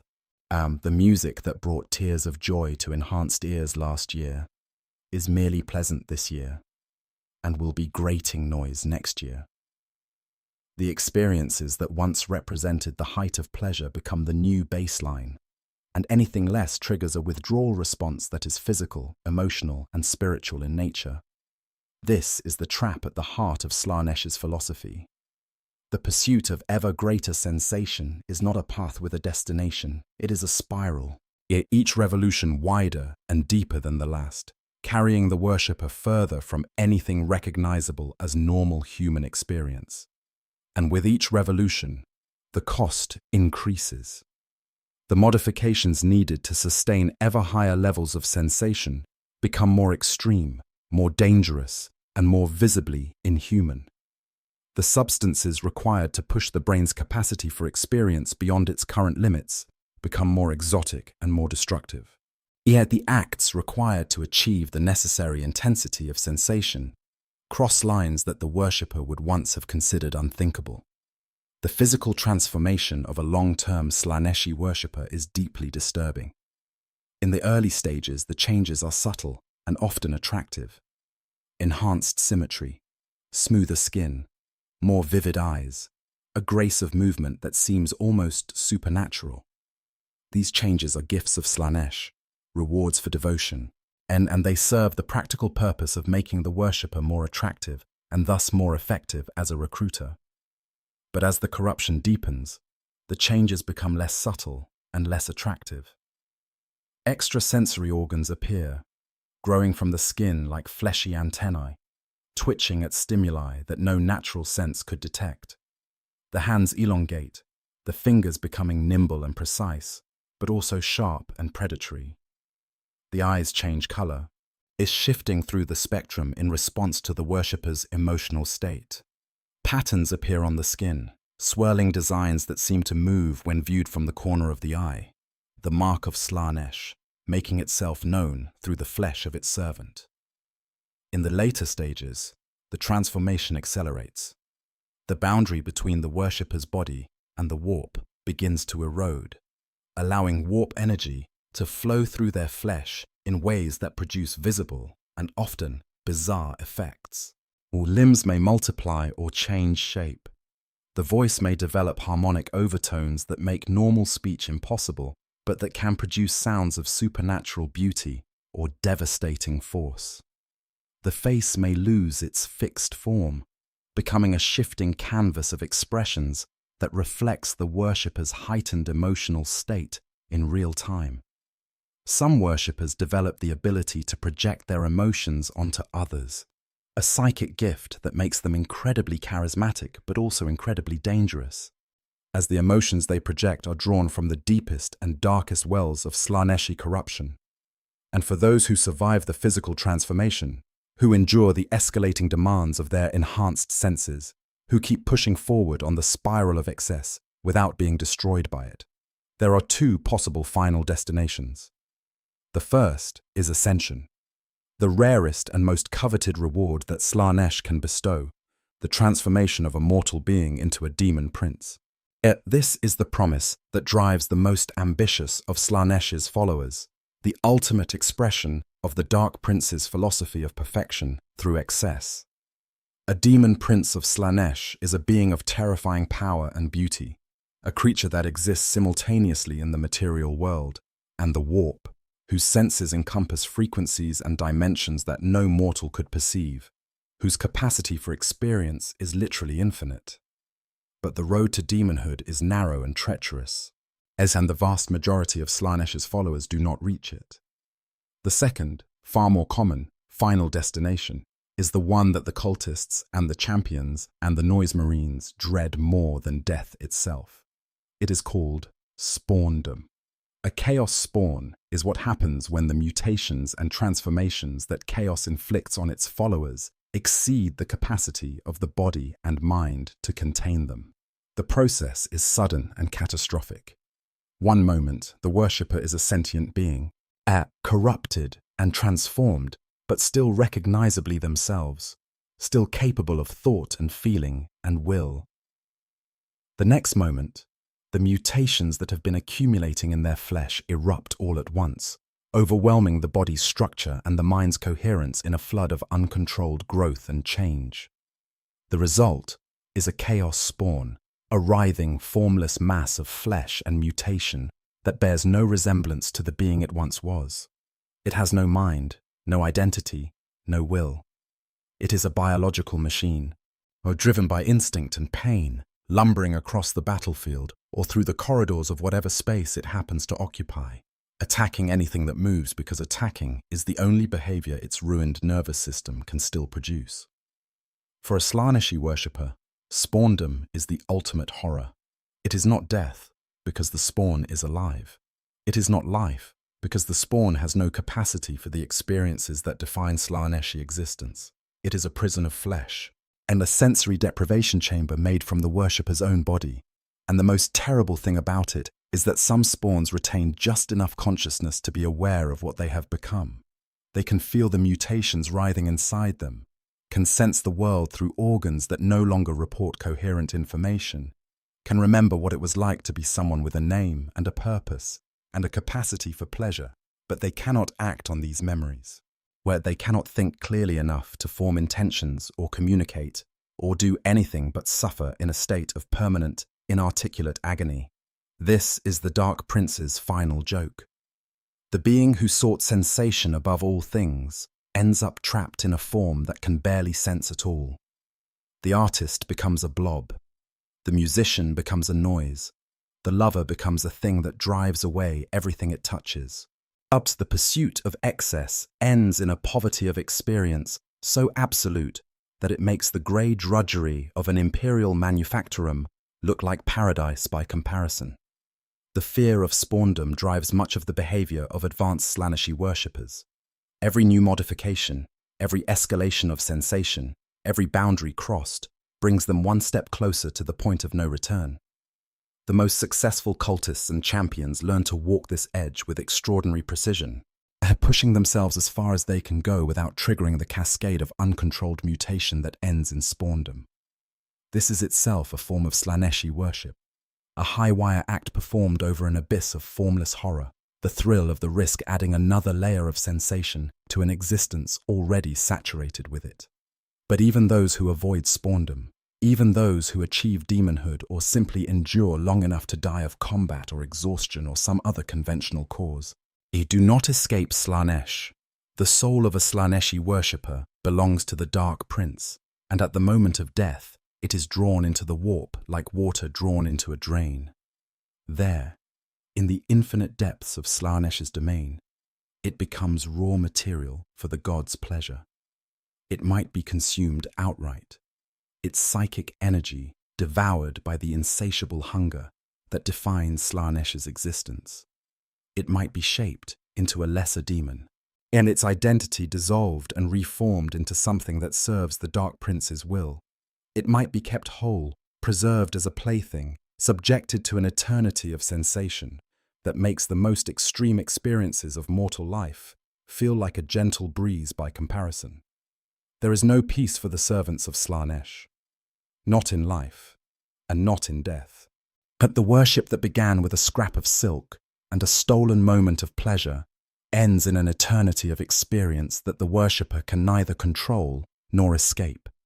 This is the true daily life under Slaneesh.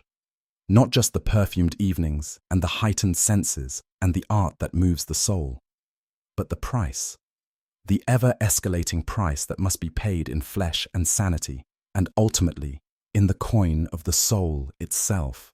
And the most terrible thing about it, the most horrifying, gut-wrenching, the faith-shaking thing about the worship of Slaneesh, even knowing all of this, even understanding the price, even seeing the spawns and the demon worlds and the screaming faces in Lucius's armor, people still choose it.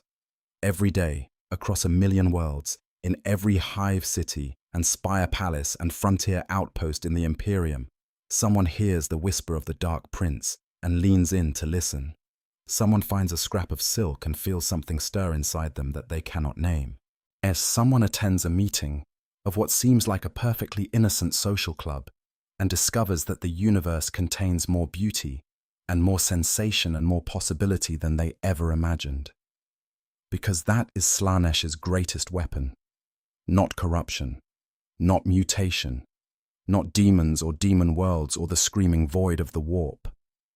Slaneesh's greatest weapon is the truth that life can feel better than this, the truth that there are experiences waiting to be had that you cannot even imagine from where you are standing, the truth that the grey, grinding, joyless existence that the Imperium calls faithful service is not the only option.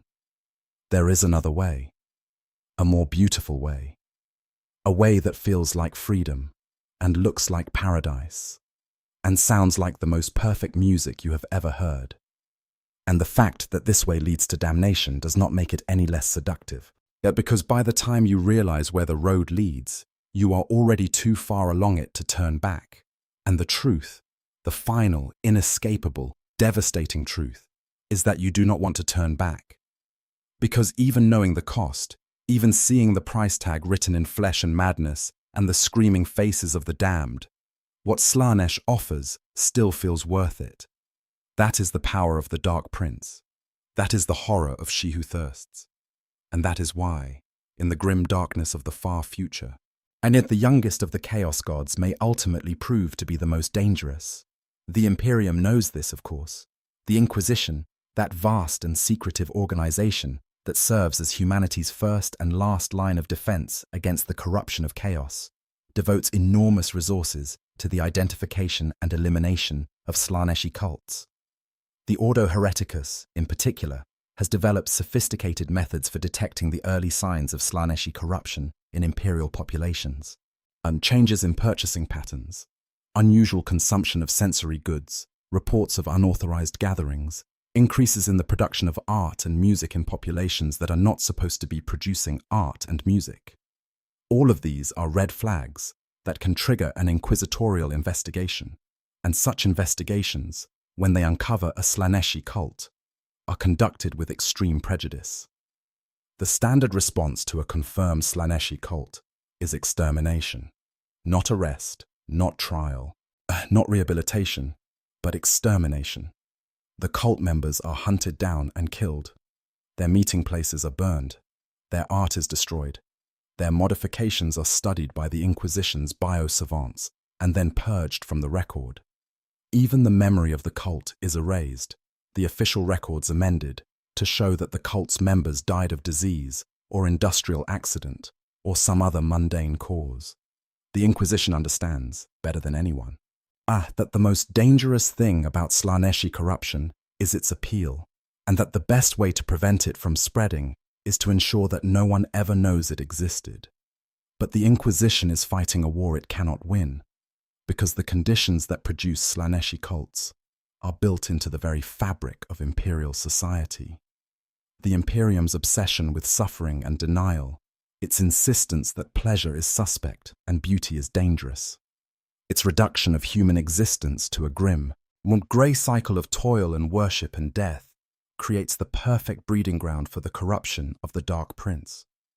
Every imperial citizen who has never heard music that was not a hymn, who has never tasted food that was not nutrient-paced, who has never touched anything softer than standard-issue fabric, is a potential convert. All they need is a crack in the wall, a scrap of silk, a moment of beauty in a world that offers none. The ecclesiarchy's response to this vulnerability is to double down on the doctrine of denial. Suffering is holy, pleasure is sin, joy is the gateway to corruption. But this approach, while it may protect some, also drives others directly into Slaneesh's arms. Because when you teach people that all pleasure is evil, you ensure that anyone who experiences pleasure will believe they have already fallen, and those who believe they have already fallen have no reason not to fall further.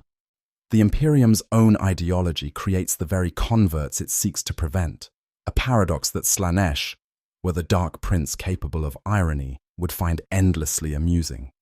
The Space Marines, those genetically enhanced warriors who serve as the Imperium's greatest defenders, are not immune to this corruption. The Emperor's children are the most obvious example, but they are far from the only Space Marine chapter to have fallen to Slaneesh. Over the 10,000 years since the heresy, numerous chapters have succumbed to the Dark Prince's influence, their pursuit of martial excellence sliding imperceptibly into an obsession with perfection that Slaneesh finds irresistible. Even chapters that remain loyal are not entirely safe. The drive for excellence that defines a Space Marine, the constant striving to be better, faster, stronger, more skilled, more disciplined, is itself a form of obsession that the Dark Prince can exploit. The line between the holy pursuit of perfection in the Emperor's name and the damning pursuit of perfection in Slaneesh's name is razor thin, and it moves. The Aeldari, Slaneesh's first and most personal victims, live every day with the knowledge that the Dark Prince hungers for their souls with a specificity and an intensity that it reserves for no other species. The craft world.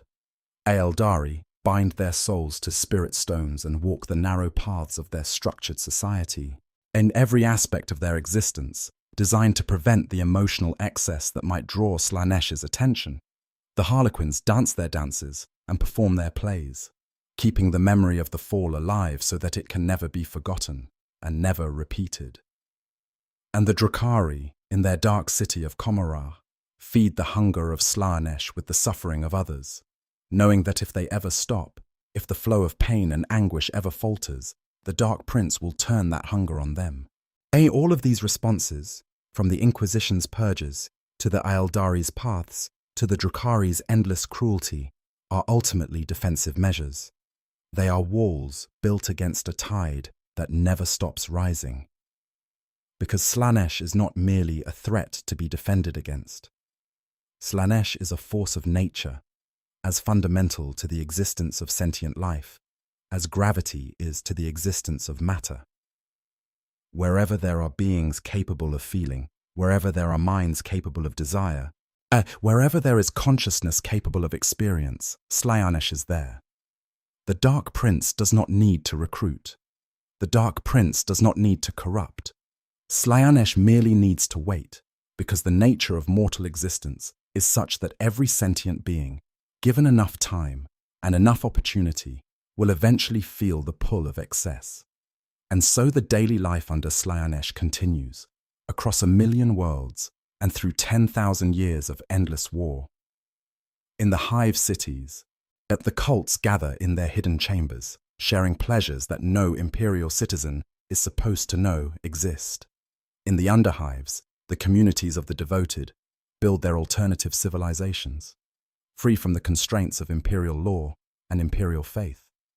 In the Eye of Terror, the Emperor's children continue their 10,000-year descent into ever greater extremes of sensation, their noise marines composing symphonies of destruction that shatter reality itself. In the Warp, as the demons of Slaneesh dance and scheme and compete for the favor of a god whose appetite can never be satisfied. And at the center of it all, in the palace of pleasure behind the 6 circles of seduction, the youngest of the chaos gods sits upon a throne of crystallized desire and watches and waits and thirsts. The whisper never stops. It is there in the background of every mortal life, a suggestion, a possibility, a promise of something more. It does not demand, it does not threaten.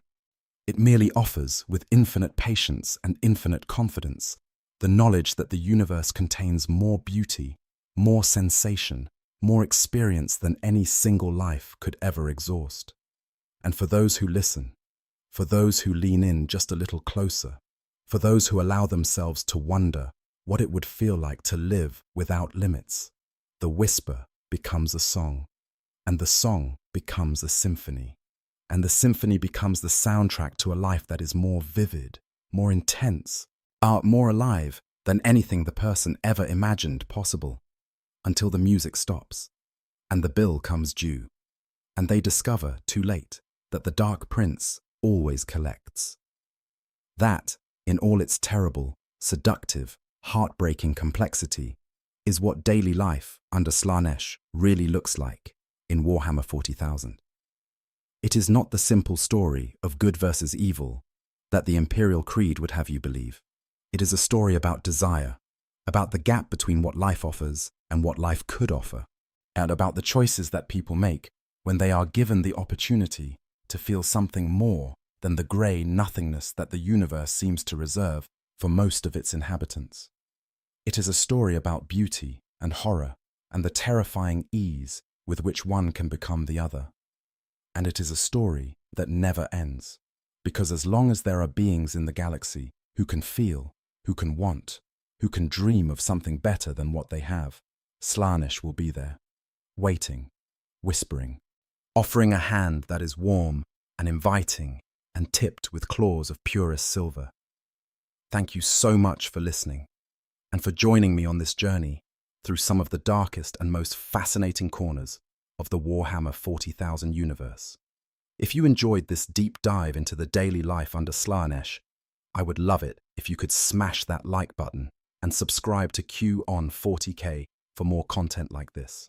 Your support means the world to me and helps me keep making these long-form explorations of the lore that we all love so much. If you have thoughts, questions, or topics you would like to see covered in a future video, drop them in the comments below. I read every single one, and remember, in the grim darkness of the far future, there is only war. but there is also an incredible wealth of stories waiting to be told. Until next time, take care of yourselves, and I will see you in the next one. I hope you guys enjoyed the story. Make sure to hit the subscribe, like, share button, whatever you want. Give me some feedback if there's any. And yeah, sleep well.